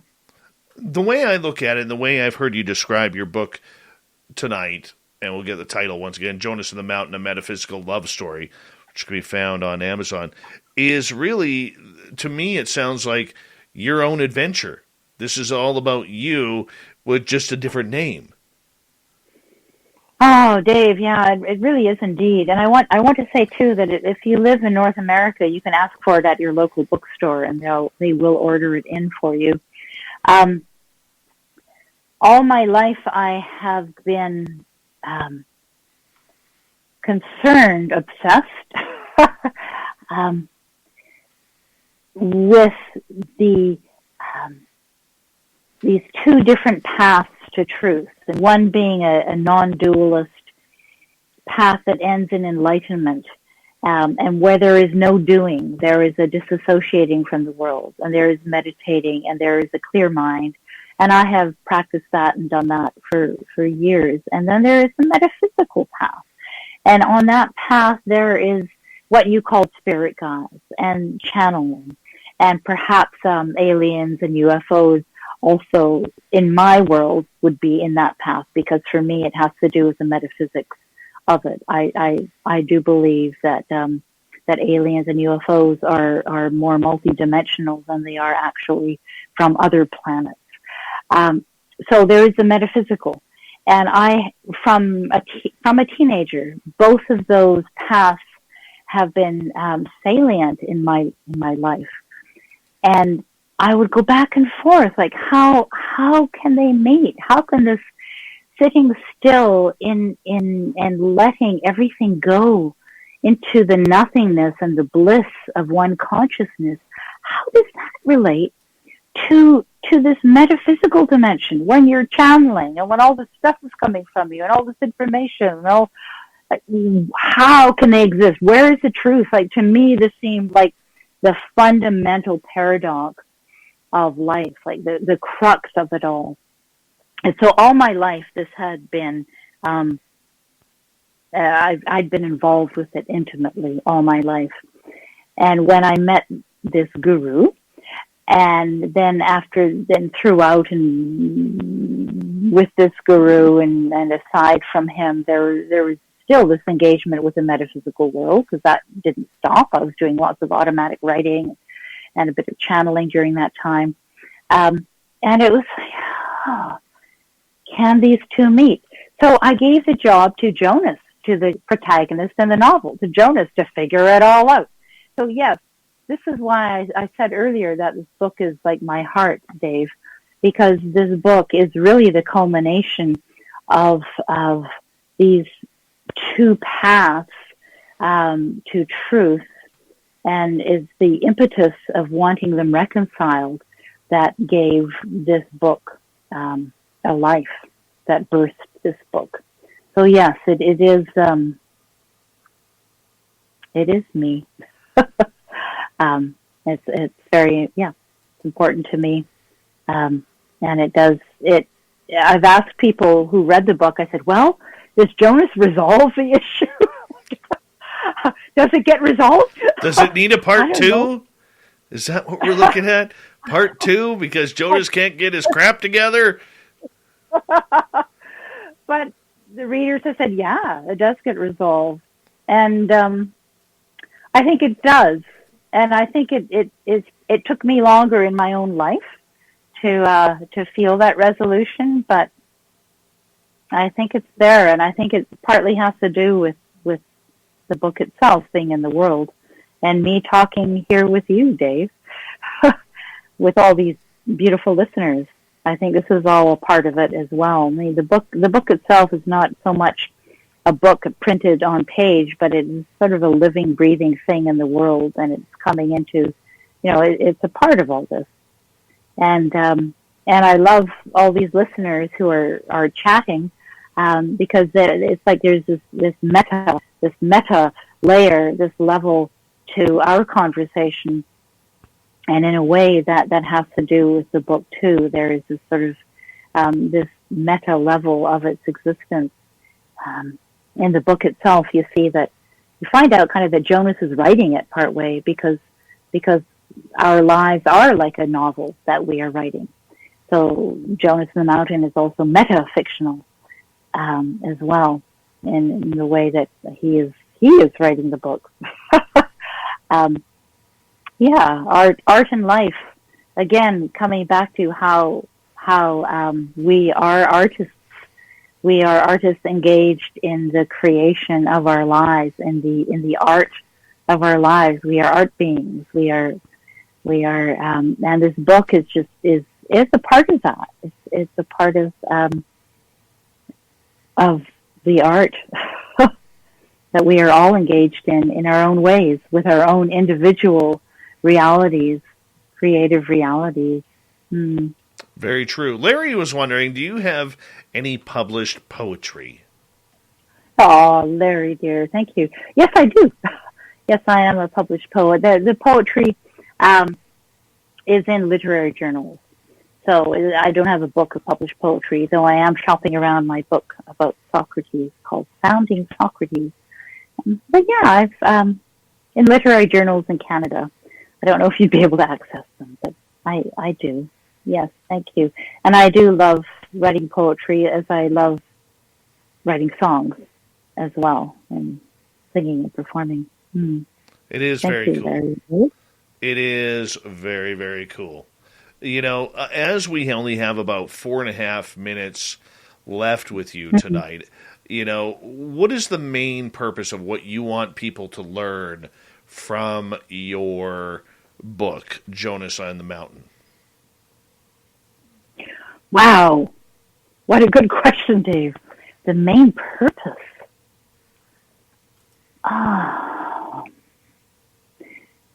What I want them to take away. Interestingly, I have on my Amazon author site, I have a dear reader. And I would like to find that now, actually, because what I want the reader to take away is in what I ask the reader, what I hope for the reader.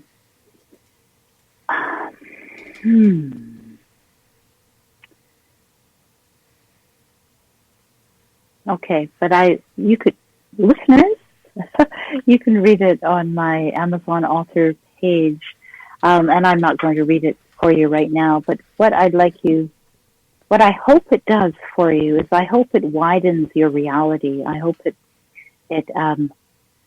gives you, it allows magic and miracle to touch your world. I hope it also shows you how you have everything that you need, that you are your world, and that your world comes from you. And I hope that you enjoy reading it as much as I loved writing it. That's what I can say in a nutshell, Dave.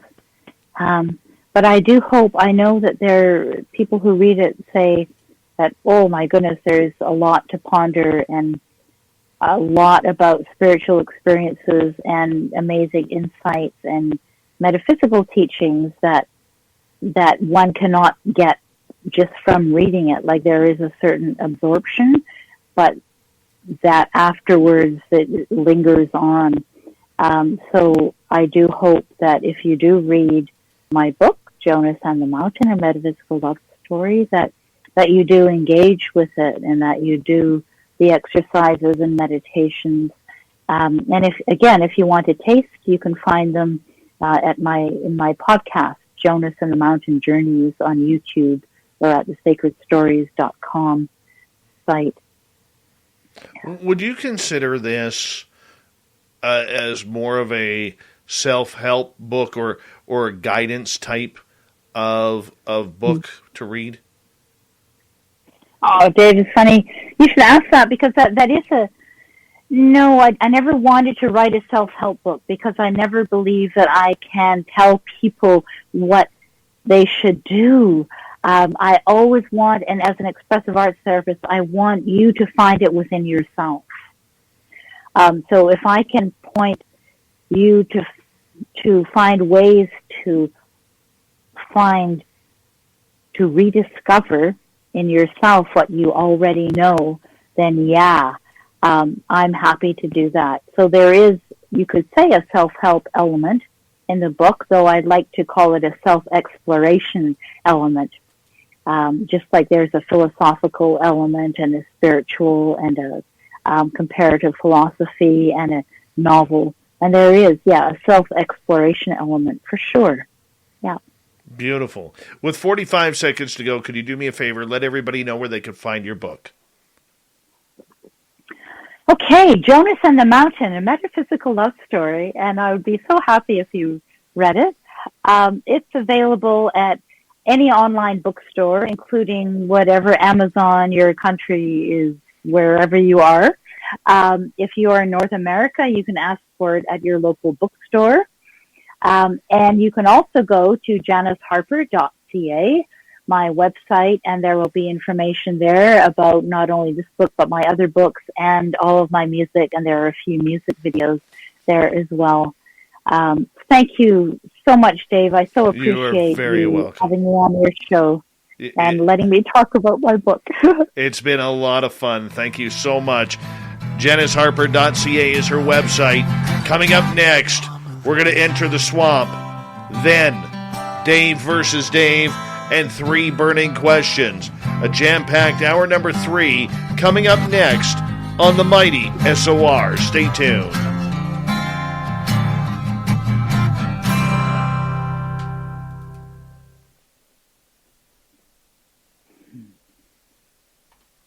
Hi.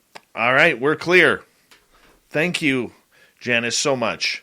Oh, it's a pleasure. Really appreciate you.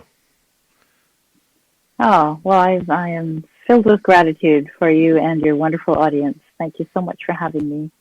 We will do it again, and thank your publisher as well for recommending and getting a hold of us. We really do appreciate that. I will let them know. All right. Thank you, and I know I'll hear from your person about where this can be seen. And it's going to be any social media site. If you want the video archive, it'll be on YouTube. If you want the audio archive, anywhere. Right. Yeah. Thank you, Dave. It was so great to meet you, you too. Enjoy your time in the 100-mile house. Will do. Take care. Okay, you too. Good night. Bye-bye. Good night. Good night. That was awesome. Great show. Thanks, Chud Smith. Chud Smith for the super chat. Dirty Filth still around here?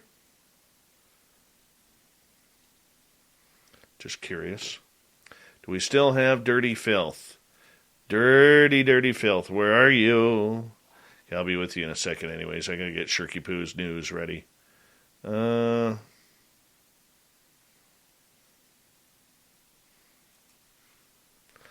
an interesting one. Go there. Where'd they go? I know there's more stories here somewhere.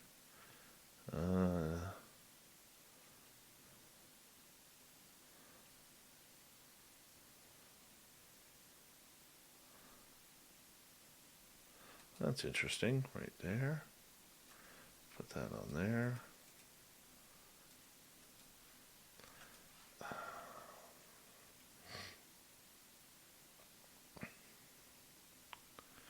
That's kind of cool. Get that. Be right with you guys. Oh, look at that. Okay. Well, we'll play that one. That's the one Shirky Poo was warning me about.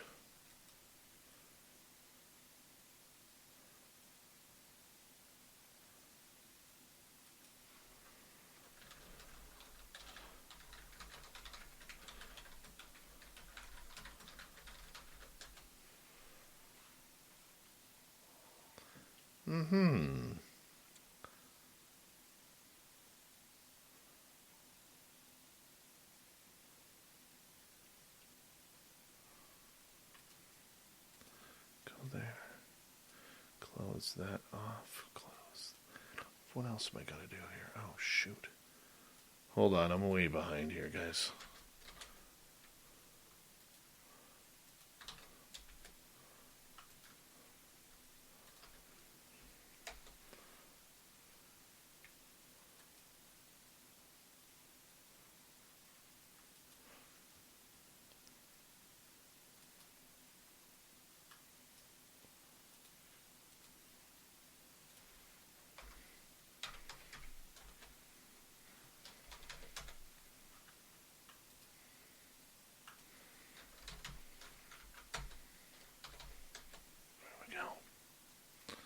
All right.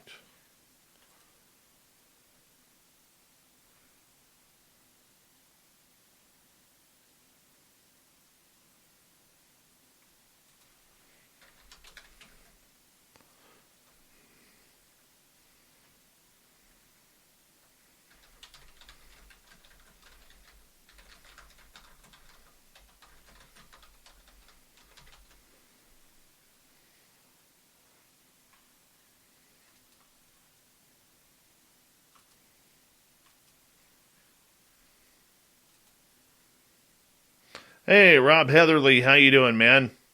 Good to see you.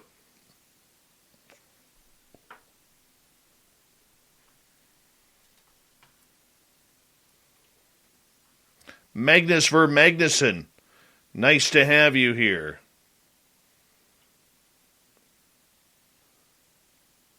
You're waiting on Fresno? I don't understand that. Okay, just so a quick reminder here to everyone, next month, February 25th to 27th, I will be speaking, along with, I believe, Lynn Wallington, will be speaking at UFOCon 2022 in San Francisco, California. You got to go to UFOCon2022.com to get your tickets.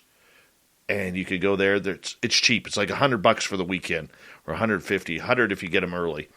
And great speakers. George Norrie's going to be there. Daniel Sheehan, Paul Hynek, Jesus Payan is going to be there, who's been on this show. We'll bring him back again for that. And, of course, April 22nd to 24th, let's head to Vegas, everyone. Let us party and get together. We got a great itinerary that's going to be up on our website very, very soon. We may do a live show there as well. We're debating that, but I'll tell you, register at info@spacedoutradio.com, info@spacedoutradio.com. Let me know that you're coming, so that way I know to bring you a swag bag. The first 50 people signed up will get a swag bag, so check it on out. And we're going to get going here soon. Thank you to Sebastian, Phil, Jason, and Chad for the super chats tonight. Very much appreciate it. And all the veterans who are tuned in, thank you so much. Here we go.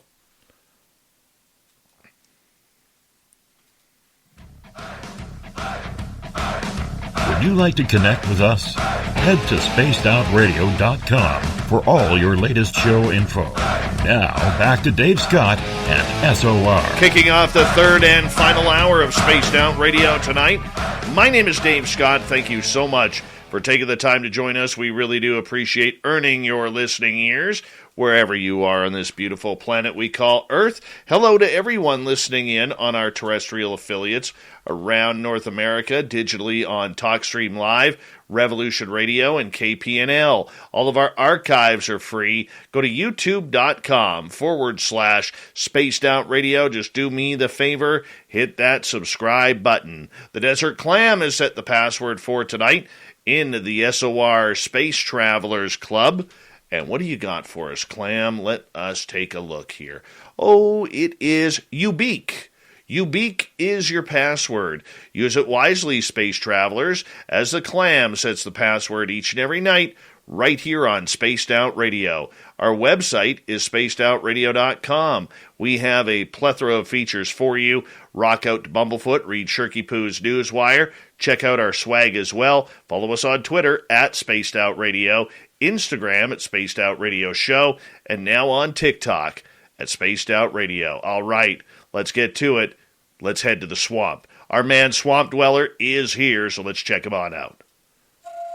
Hi, Spaced Out Radio listeners. This is Swamp Dweller. It's time for your nightly dose of... All right, here we go. And let's do this. So, for some context, I live in northern Utah, and I am very experienced and well-seasoned in the outdoors. I have spent my entire life in the woods. Now, I have never been a superstitious person. I've always been the type of person to find a rational explanation. And I know this will sound cliché, but this is one of those experiences where I have no description. So now for some context of where we were when this happened. So if you do not know, Utah is a freezing and snowy place in the winter. Snow days are not that uncommon, and by some luck, this day was a snow day with about 3 feet of snow on the ground. So, my friend and I, being experienced hunters, decided that the snow would make perfect hunting conditions for some bird hunting. So we loaded up our shotguns into the back of his off-road setup Jeep, and we headed up the mountains to hopefully bag a grouse or two. When we reached the gate at the base of the hill, and the gate was closed but not locked, this was quite weird, because this gate was always locked. We decided to go through and drive up the Jeep trail for a couple of miles. Now, it is important to note a few things. First, as it appeared in the snow, we were the first people being up there for quite some time. And second, there is only one way into and out of where we were, and that was the road leading in. Anyways, we drove up the little Jeep trail for about 3 to 4 miles. We finally got up to where we were going to be hunting, and it was very remote. And when I say remote, I genuinely mean it. So, we both stepped out of the Jeep, and the first thing we heard was the sound of an elk. Something was off, though. It was just wrong. And that's the only way to describe it. It was terrible. It was distorted and husky. The creepiest part, I've hunted in that canyon for my entire life, and I've never seen an elk in there. But we both just kind of brushed it off and figured that maybe there could be an elk in here. Who knows? Anything was possible, right? And we continued on our hunt. But as we continued along the trail, we made a horrifying discovery. There were what looked like infant foot tracks in the snow. Not a child's feet, like newborn baby human barefoot. At this point, I knew something was very wrong. Why would there be a baby up here all alone, and 3 feet of snow? And how could they even walk in this much snow? I thought. I think the weirdest part was that I felt compelled to continue along the tracks to help anyone who might be up there. We continued walking all the time in absolute horror about what we might find just 10 steps up the trail. It is important to note that these were like fresh tracks, not like a week old or anything like that. They looked brand new, very, very fresh. We continued hiking through the cliff faces and very steep and dark pine trees. There were slopes and hills, and I would say we went for at least 3 miles. Now, I know this will sound cliche, and I think the worst and most frightening part was just how empty the woods were. They just seemed absent of all life. Anyways, we hiked for what seemed like forever, when we finally reached a sagebrush clearing, and the footsteps kept going. But now it was getting dark, and I had a very uneasy feeling, so we decided to turn around at this point. We made it back to the car and started hearing squirrels chirping about 200 yards away, down into a profound and dark valley. This is because the trees cancel out all the sunlight, and because at this point, the trip seemed like we were going to get skunked. So we followed the chirping. When we had gone 300 yards into the trees, it became obvious the chirps were drawing us further and further into the woods, with no signs of the squirrel that was calling. At this point, it was all but dark, when at that point I saw it, something that was tall, slender, and hairy. It was mangled looking. It was some sort of creature that I've never seen in my life. I stood there as it walked. It became obvious that this was no earthly creature. Its knees bent backwards like if you would picture a deer's legs would be if it were bipedal. I only was able to see it for around 30 seconds before it disappeared around a bend inside of an old dried-up riverbank. At that moment, I was sure that it hadn't seen us and that we needed to leave. So we snuck out to the Jeep as fast as we could. We loaded everything into the Jeep, and as I was closing my door, I heard a gut-wrenching scream, and all I can remember was telling my friend to freaking floor it, and we sped away as fast as we possibly could. On the way back, I kid you not, I swear I caught a glimpse of it running parallel to the Jeep.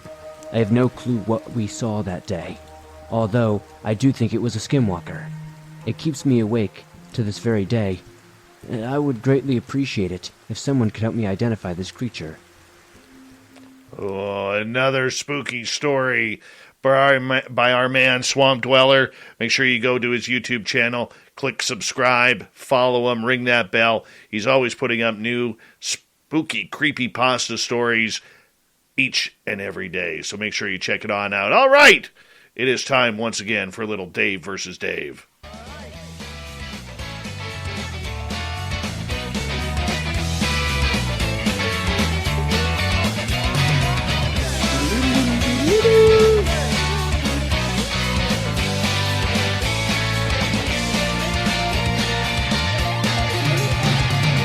Dave versus Dave, as my twin Dave comes on in here, and we hang on out for 3 burning questions that continue on around the UFO weird world, the paranormal, supernatural, and we are always going hard on this subject. Dave, how you doing, buddy?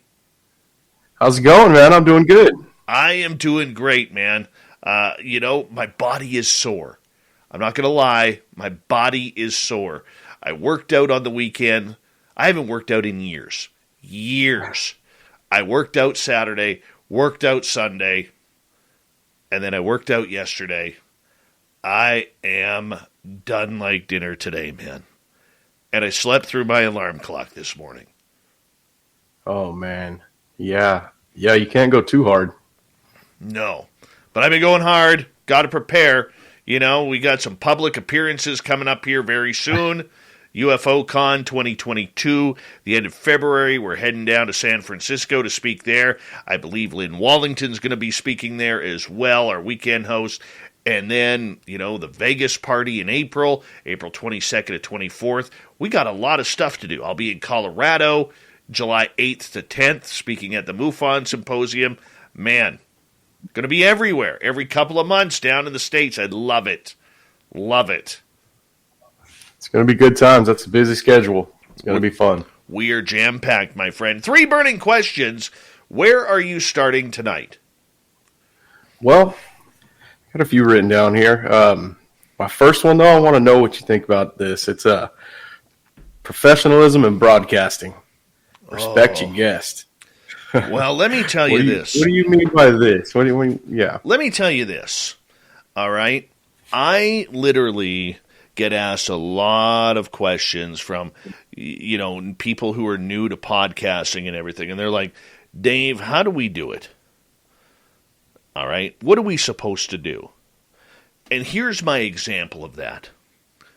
Treat your guest with respect. Don't come on air, a few sheets to the wind.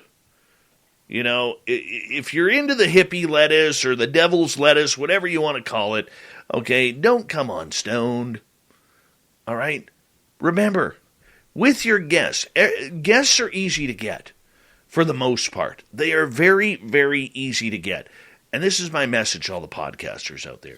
YouTube channels, podcasts, digital broadcasting networks, whatever. All right? Remember this. Your guest is making time not only for you, but your audience. And as a host, we have a responsibility to give them our proper time back. Now, it all depends on the focus of the show. If you have a focus on the show where the guest knows that your show is about party time, about antics, about having fun, like our good friends Ben and Joe from UFO Garage, they've started a new series where they're doing all their shows topless. I think it's hilarious. I do. But as long as your guests know that's what it's about, that's great. But if you're not respecting your guest time, if you're showing up intoxicated or on some sort of narcotic, all right, that isn't cool. It reflects poorly on yourself. It reflects poorly on the guest. But most importantly, it reflects poorly on the entire community.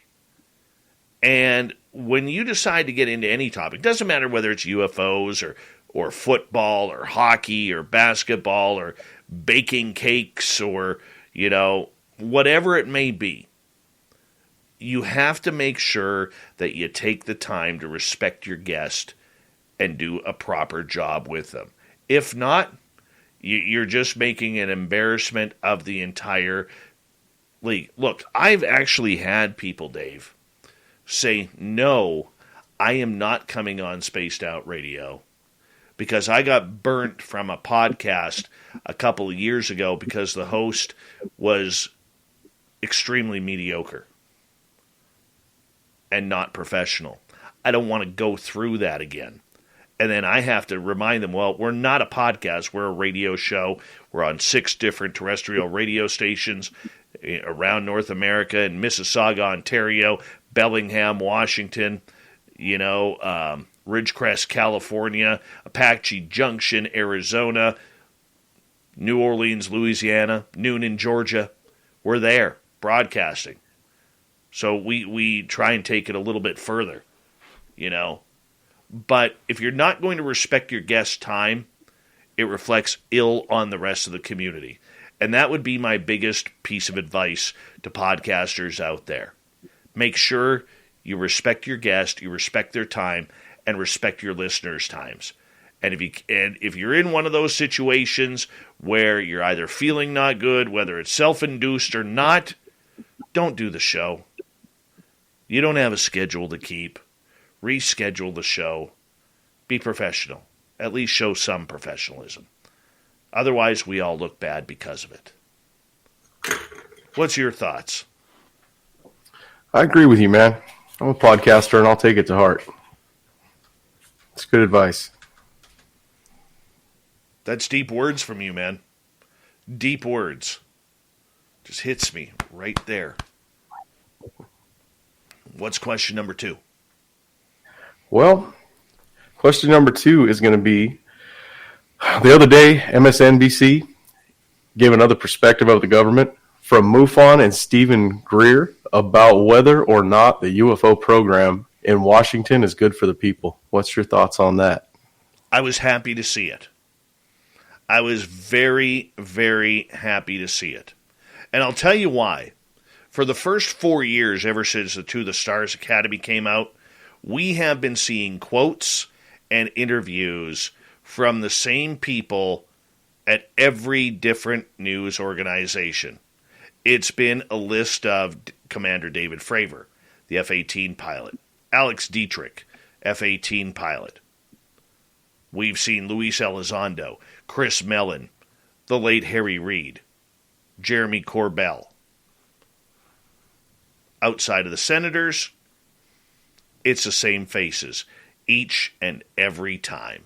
But all of a sudden, out of the blue, MSNBC decides that they want to actually be journalists again and actually realize that there is a counterpoint to this. Now, look, I'm not a fan of Dr. Stephen Greer's, okay, but I loved the fact that he was in that article and said, look, we got to be cautious with this new program out of the Pentagon. We can be all hyped up that, yes, they're now putting taxpayer money into UFOs, but the good part about it is they are doing that. The bad part about it is this doesn't mean anything for the public. It doesn't mean we're going to get more videos. It doesn't mean we are going to get more information. It doesn't mean we're going to get more reports. In fact, it probably means the opposite. And then MUFON jumped in, and I realize there's a lot of MUFON haters out there, the Mutual UFO Network, all right? But they were quoted in that article, and I think it was great. It was great because they added a different perspective that they were literally telling the public, hey, hold on. Before you go waving the UFO disclosure flag, let's make sure that this is the right thing for us. And we got to be careful. We have to be aware. And unfortunately, the UFO Twitter crowd out there is so hell-bent on that this is disclosure. Well, guess what? They may be in for something a little bit more stranger than that. All right? But the fact that we finally got a counterpoint is very important, that they went into the UFO world to get some media and get other opinions. And that's what we've been saying on this show for a couple of years, that the mainstream media, especially in the United States, needed to do, and they finally did it. So I'm very happy about that. Your thoughts, Dave? I agree, man. 100%. You hit that one. That one's perfect. And number 3. Fire away. We got 5.5 minutes. Okay. This one's yeah. What's your thoughts on researchers spending all their money on expensive equipment to go out and do investigations? Oh, I like your question tonight, Dave. Spending all their money. Dude, you know, I have actually heard people in the early days of this show tell me that they actually delayed their rent in order to buy ghost hunting equipment. Literally. That you know what? If you are delaying your rent or your grocery bill for a piece of ghost hunting hardware, you're doing it wrong. And what's amazing is if you talk to all the big named people who are in this field, the gear is toys. But the actual investigation comes down to a good camera, a recording device, and your own intuition. You don't need to spend $10 to $100 on any type of app for your phone. They don't work. Because remember, anything computerized that can produce words means that those words had to be inputted into the app or into the program, which means they are not natural to the phenomena. It may be coincidental, but it's not. The people who are real gearheads in this are one of two people. They are either someone who leads a very techie life, who loves gadgets and gizmos, or it's somebody who feels that they need to be packing around 15 silver suitcases to every investigation to show off all of their equipment that they have to make themselves look impressive. And it's not needed. It's not needed in the Bigfoot world. It's not needed in the paranormal world. Your intuition will lead you more to your answers than will any technology. You can ask any major player in the investigative field. Sure, it's great to have, if you're out looking for Sasquatch, it would be great to have a drone. But I think this thing knows how to hide in trees. It would be great to have, $2,000 trail cams that set up and record video, the type of cameras you don't need to change batteries on for a year. They're out there. Even in the U.S., up here in Canada, they are illegal. But even in the U.S., where you could get the satellite trail cams, that you could record your camera right into your house. Hey, why not? Right? But you don't need it. Your brain works better than anything. And I find it so disappointing, my friend, that we see good people being taken advantage of, buying all of these pieces of gear where the majority of them have been tested as not worthy of the garbage dump, let alone in your hands, and yet they're getting sucked in because it makes loud noises or it shines bright colored lights. It's not necessary. And for people out there, who are getting into ghost hunting, whether you have your dream of being the next Zach Bagans, or you have a dream of just having a spooky encounter, save your money. You do not need it, and it's not worth your value, because even if you try to resell the stuff, the majority of people out there will know what it's actually worth. And that's a trip to the dump. You don't need it. Your thoughts, Dave? I agree 100%. We've actually done something like that here to satisfy our own curiosities. So when I talk to a person that does this, or I interview one that goes out on investigations, I would know from my own personal experience, I was going to go out and do what they did. I had a good spot to do it, and I did. It's an old retired Army's barracks. Just using a cell phone and the light on my cell phone, something stops me dead in my tracks, and you can clearly hear the noise on the phone that stops me. And I turn around, and I'm actually stuck in one spot, like I can't walk back. It came from a room I just came out of. There's absolutely nothing in there. Just using a cell phone. Caught a noise, scared me real bad. Said some things on there that we couldn't play on here. It was scary, and I don't like it. I won't do it again, but I got a newfound respect for it. Well, you don't need all those gadgets. It goes to show that your cell phone, a flashlight, a recording device, and maybe a camera, that's all you need. Because what we have to realize as we go to break here at the bottom of the hour, wrap up Dave versus Dave, what we need to realize is we have it all in our hand already.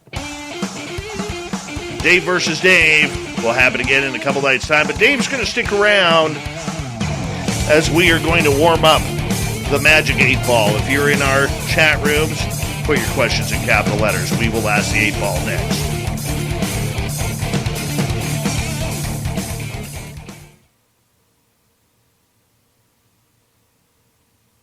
All right, we're clear. Hi, Reborn from Ash. Hello, gorgeous Block Chic. How are you? Mr. Lee 3PO. What's happening? Brazelhoff, you flat earther. How you doing, buddy? All right, who else is here that jumped in late? I think that's it, man. I think that's it. Wow. How's it going, everyone in chat? That was a quick half hour, man. Dave, you're looking good tonight, man. You were looking good tonight. I'm not going to lie. You're looking all right yourself. Thank you. I feel a little thinner. Be back on the workout. That's all that working out. Well, I'll be back at it tomorrow. Tomorrow's going to be a busy day. This is my day tomorrow. I'll be up at 7:25, walk my boy to the bus stop, come home, get ready for work, be at work for just after 9 a.m., work until 5, meet my son down at the hockey rink so I could tie his skates. He'll practice from 5:30 to 6:30, race home, eat a quick dinner, work out from 7 to 7:30 on a nice sprint on my elliptical, and then be in the studio for 7:30, 7:35. It's a tight schedule, man. That is a busy day tomorrow, dude. Busy day tomorrow. It'll be good though. Yeah, you're gonna be beat. You're gonna be beat tired. Mm-hmm. Where's that echo? Nilbog Lort, good to see you. Phil, trail cams are legal here too, but you cannot use a trail cam that is tied to a satellite to send the feed to your home computer. You can't use those. Those are illegal in Canada for hunters, and I believe only trappers and forestry officers could use them. Yeah, you can have the feed sent straight to your phone here in the United States. Mm-hmm. That's what a lot of those hog hunting companies do in Texas, is they set up one of those electronic gates on a satellite feed, and the minute the hogs go in to feed, they want to close the gates, they look at it, and then they drop the gate. I'm going to get you to turn your speaker down a little bit. I'm getting some feedback there. Anna, how are you? Welcome to the show. All right. Yeah.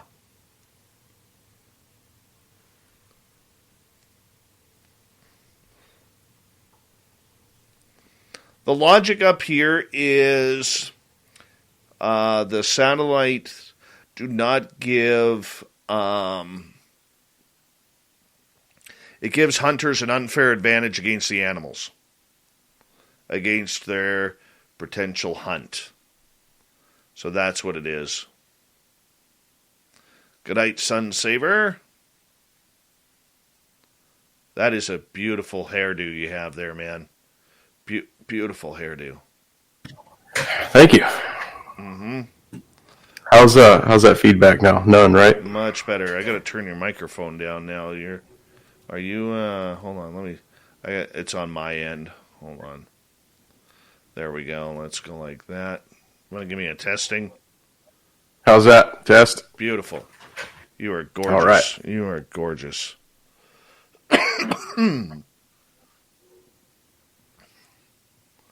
All right. Yeah, this hair is nice. This keeps me warm. Mm-hmm. All this hair. You're a beautiful man, let me tell you. A beautiful, beautiful man. Well, thank you. Mm-hmm. That's how we roll around here. I say, yeah, this is how we do it. You got that right. Gotta stay looking good, man. Hey, if you're not looking good, you're not feeling good. And we got to do both. Yes, sir. Look at Block Chic. We're getting an eye roll right now. Men. Men.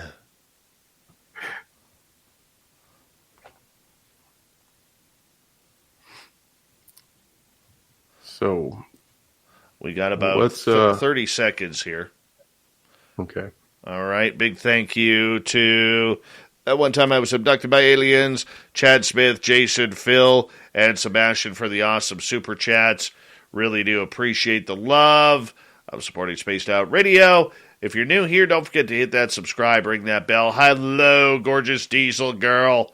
There she is. She drives a diesel. I'll guarantee you she's a Ram 3500 or Ford F350 type of lady.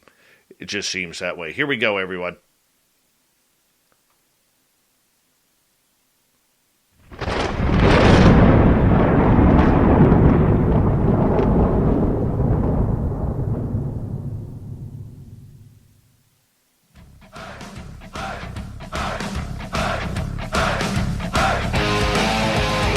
We've rounded third. We're heading for home tonight on it. Spaced Out Radio. My name is Dave Scott. Thank you so much for taking the time to join us. We really do appreciate it. I want to remind you that if you missed most of this show or others, check out our free archives, youtube.com/Spaced Out Radio. Do me a favor, hit that subscribe button. Our website is spacedoutradio.com. We have a plethora of features for you. Rock out to Bumblefoot, read Shirky Poo's Newswire, check out our swag as well. Follow us on Twitter at Spaced Out Radio, Instagram at Spaced Out Radio Show, and now on TikTok at Spaced Out Radio. We continue on with my twin Dave here. We're going to go into the Magic 8 Ball. All right.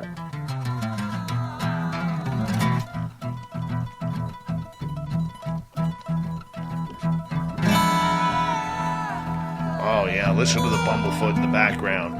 That's just the way we do it, my friend. It's the way we do it. All right, Magic 8 Ball time.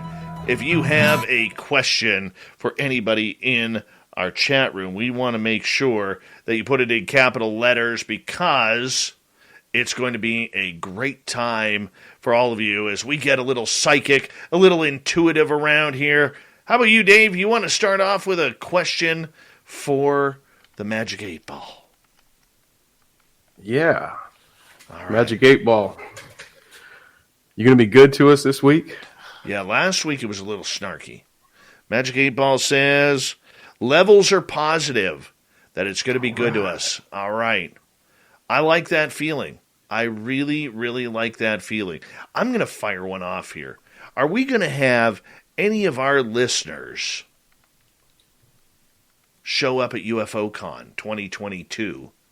Get your tickets at UFOCon2022.com, where myself and Lynn Wallington are going to be speaking. Let's find out. The answer is out of fuel, try again later. So I take that as not a negative, but people haven't made up their mind because a couple months later we are going to be in Vegas for the SOR party, April 22nd to 24th. All right, here's a question from Ethereal Aura. Do I die this year? Oh, I hope not, my friend. I'm actually a little scared to do this. I don't know if I should. I really don't. Yeah, that's rough.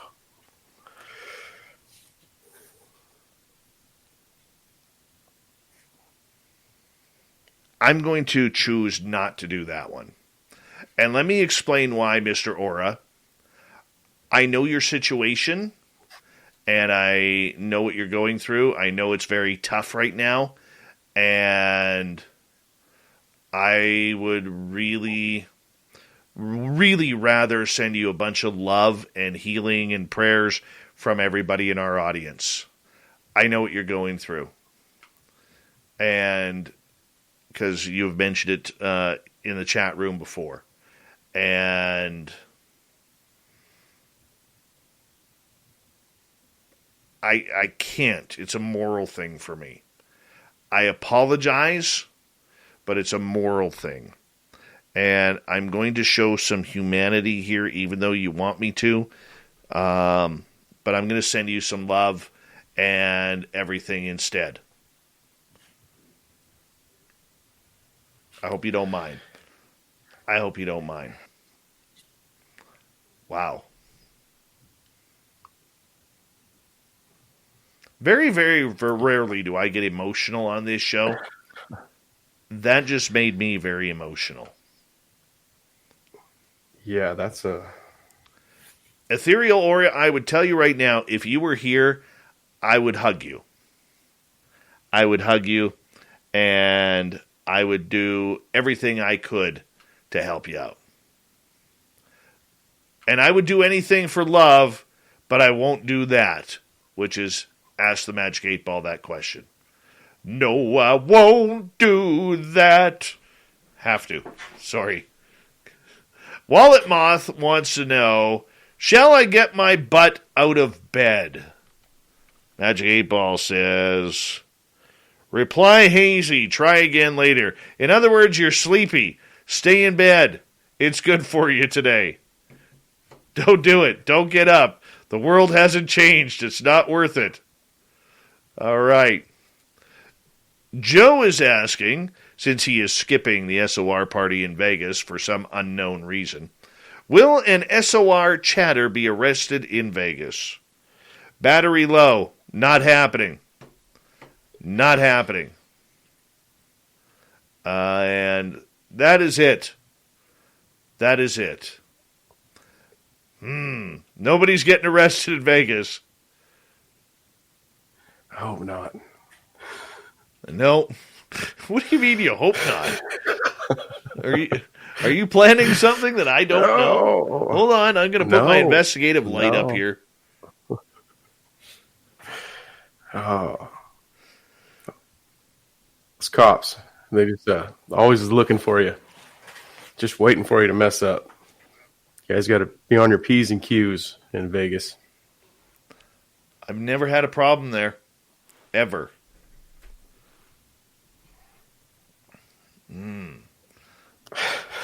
Will Sonny get arrested in Vegas? Hold on. As I see it, yes, says the Magic 8 Ball. Wow. Sonny better take care down there and be a good boy. Yeah. Yeah. That guy better watch out.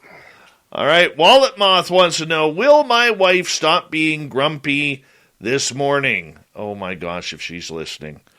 The answer is yes and beyond. Yes and beyond.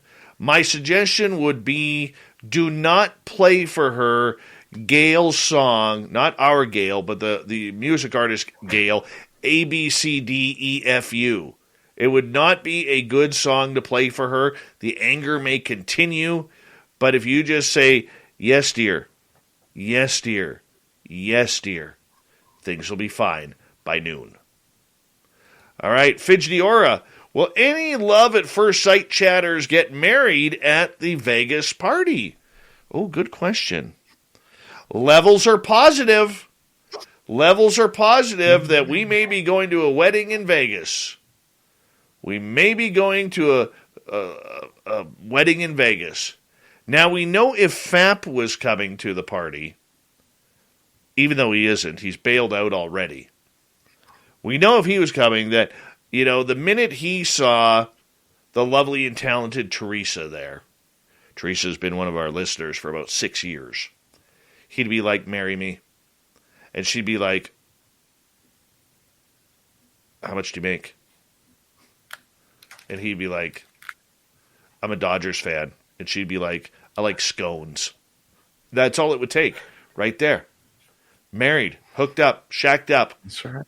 That's the romance that we bring to SOR. All right, Brazelhoff is asking, are reverse headstocks on guitars better than regular headstocks? The answer is in hypersleep.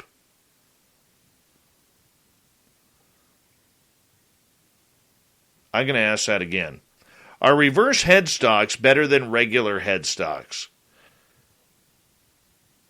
Magic 8 Ball actually agrees with you on this one. It says, as I see it, yes.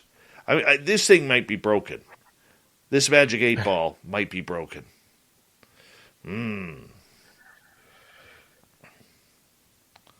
All right, let's move on here. Nikki wants to know if she will be taken by aliens this weekend. The answer is, it is decidedly so. You've got aliens this weekend, Nikki. Have a good trip. Hopefully they let you fly the craft and bring back a souvenir if you don't mind. We would greatly appreciate it. Greatly appreciate it. Well, now I want to know, will Dave be taken this weekend?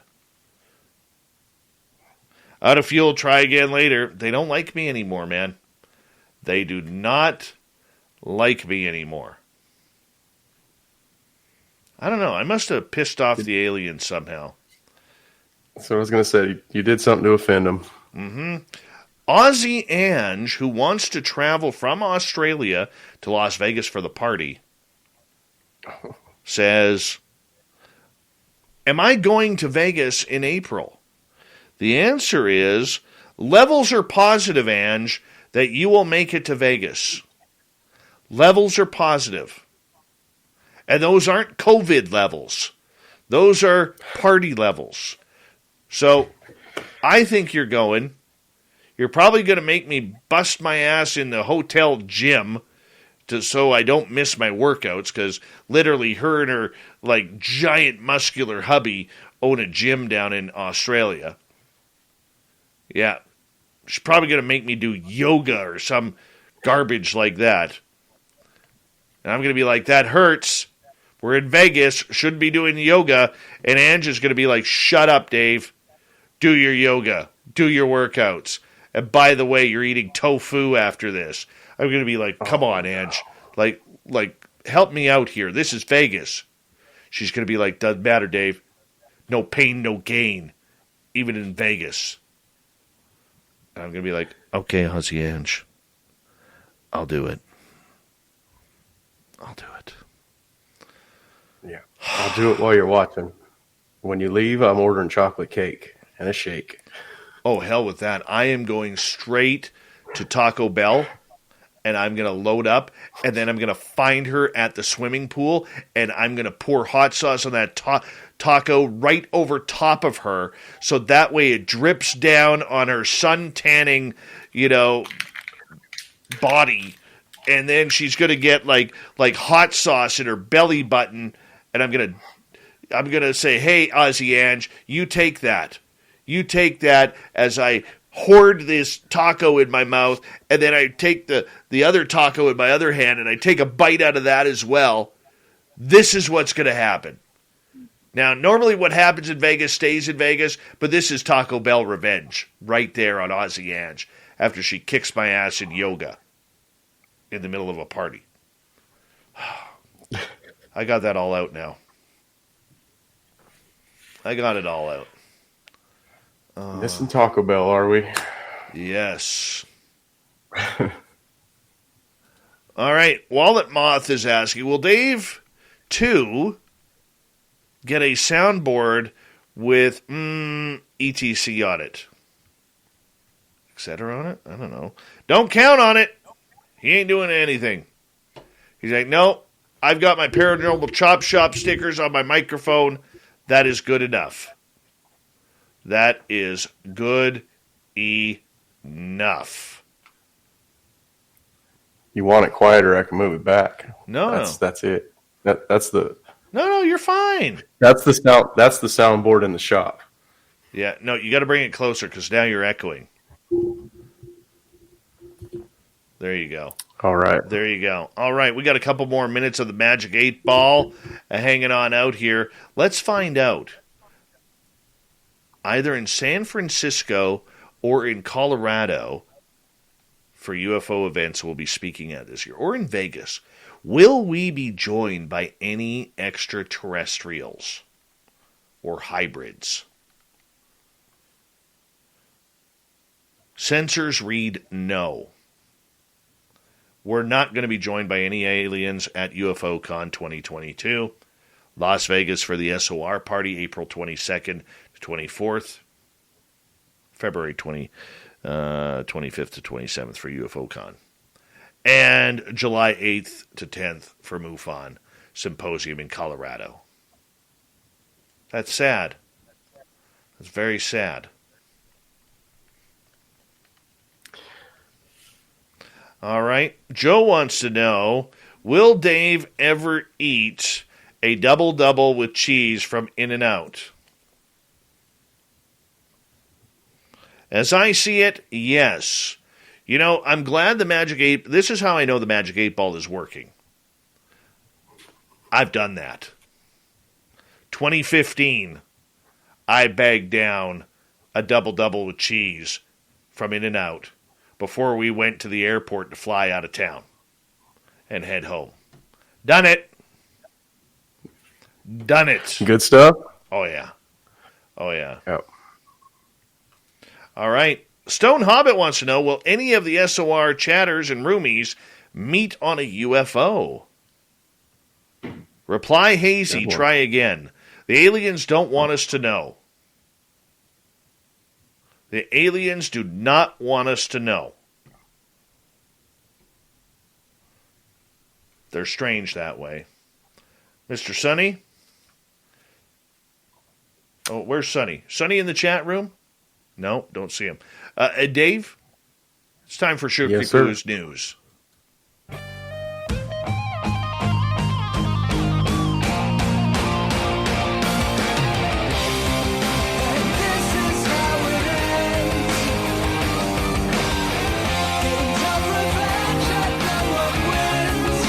All right, let's get Shirky Poo's News right off the bat. A weird one tonight at an NHL game between the Florida Panthers and the Vancouver Canucks. The Florida Panthers were celebrating Kodak Black being at their game against the Canucks, with the NHL actually tweeting out pictures of the popular rapper from his seats near the ice. The league, though, would not tweet out what happened next. After being shown on the center ice scoreboard a few times to rouse up the entire audience of about 17 people, because that's all Florida ever seems to get. All right, during the second period, Kodak Black decided to move upstairs into the luxury box near center ice. Now, the problem was, old Kodak Black was having more of a good time than just hockey. Yep. Twitter users and Panther season's ticket holder at David954 Florida decided that he was going to film Mr. Black and an unnamed young lady. Let's just say that there was a lot of twerking going on Twitter. I don't know about you, but if you see the video on Twitter, it is a little randy, a little risque. And you know what? This is what happens when hockey decides to go woke and decides to go hip-hop. Nothing wrong with hip-hop music, all right? But this doesn't happen when you're playing AC/DC and Guns N' Roses and Motley Crue and Metallica and Lynyrd Skynyrd and Elvis at hockey games. No, doesn't happen that way.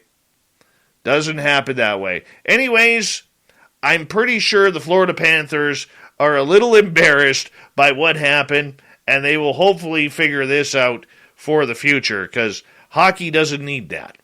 Hockey does not need any sort of porno involved. Even though clothes were on, does not need any sort of porno involved during a game. No. None. Keep it on the ice. This is what happens when you take fighting out of hockey and you start to make it look like soccer on ice. This is what happens. Hooliganism. Hooliganism at a hockey game. It's not supposed to be that way. This is what happens. You remove fighting and you get that kind of garbage. Terrible. Bad NHL. All right. Warming a male animal's testicles using nanoparticles and electric coils could be effective contraception, according to researchers who have tried this practice on mice. So in this advanced scientific age, there are two questions that remain outside of the community: whether casually getting one's nutters too warm can cause infertility, and how to make a male contraception that doesn't suck. Well, apparently heating up one's bagels may work.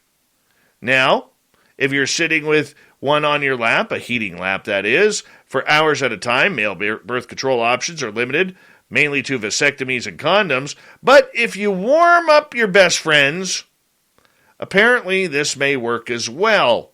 A research team in China, China, has published the results of their experiments on mice testicles, saying, and they found that wrapping their balls with an electric coil and heating them up their nanoparticle-filled nutters with the resulting magnetic field reduced fertility temporarily and reversibly.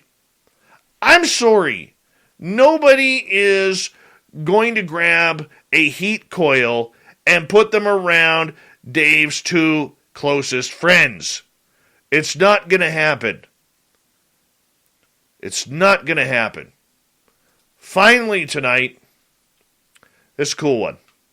A pair of Scottish siblings who grew up in the same city met for the first time in their 30 years thanks to an eBay purchase that led to a family connection. Yeah, Ross Calhoun shared his story on Twitter, said he and his sister Erin, who's 31, had just met. Calhoun said that the story of their reunion began 2 years earlier when he bought a Hearts versus Liverpool soccer game program on eBay. He said he received a message from the seller saying his purchase was being refunded, and the seller then explained why, that it was her father, Calhoun, who had never met. Calhoun said the eBay purchase led to his knowing to his father's side of the family, but of course, pandemic ruined everything until he got to meet his sister this past Monday. We cried, we laughed, we shared stories. It was like we've known each other our entire lives. I was extremely nervous, but it was absolutely beautiful and life-affirming experience. Good for them. Does it make you wonder what happened there? It totally does for me. And we're going to skip the thought of the day today, but we want to say thank you to Shirky Poo for heating us up in the Newswire tonight. Thank you to everybody participating in the Magic 8 Ball, to my brother Dave, Swamp Dweller, and Janis Harper for being a wonderful guest. We've got Mr. Ron Bumblefoot Thal rocking in the background with Little Brother is Watching. Bumblefoot is the official music of Spaced Out Radio, rocking us in and out of every single show. Get your horns up for the guitar god himself. Special thanks to everybody listening in at home, at work, in your cars, wherever you may be. Thank you to everyone in our chat rooms tonight. YouTube, Twitch, Facebook, LGAB, Revolution Radio, Spreaker, and on Twitter.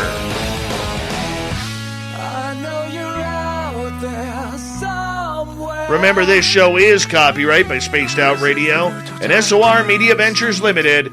Thank you so much for choosing to share your evening with us, because together, my friends, we're watching. We own the night. Mr. Bumblefoot, we need a favor. We need you to take us home.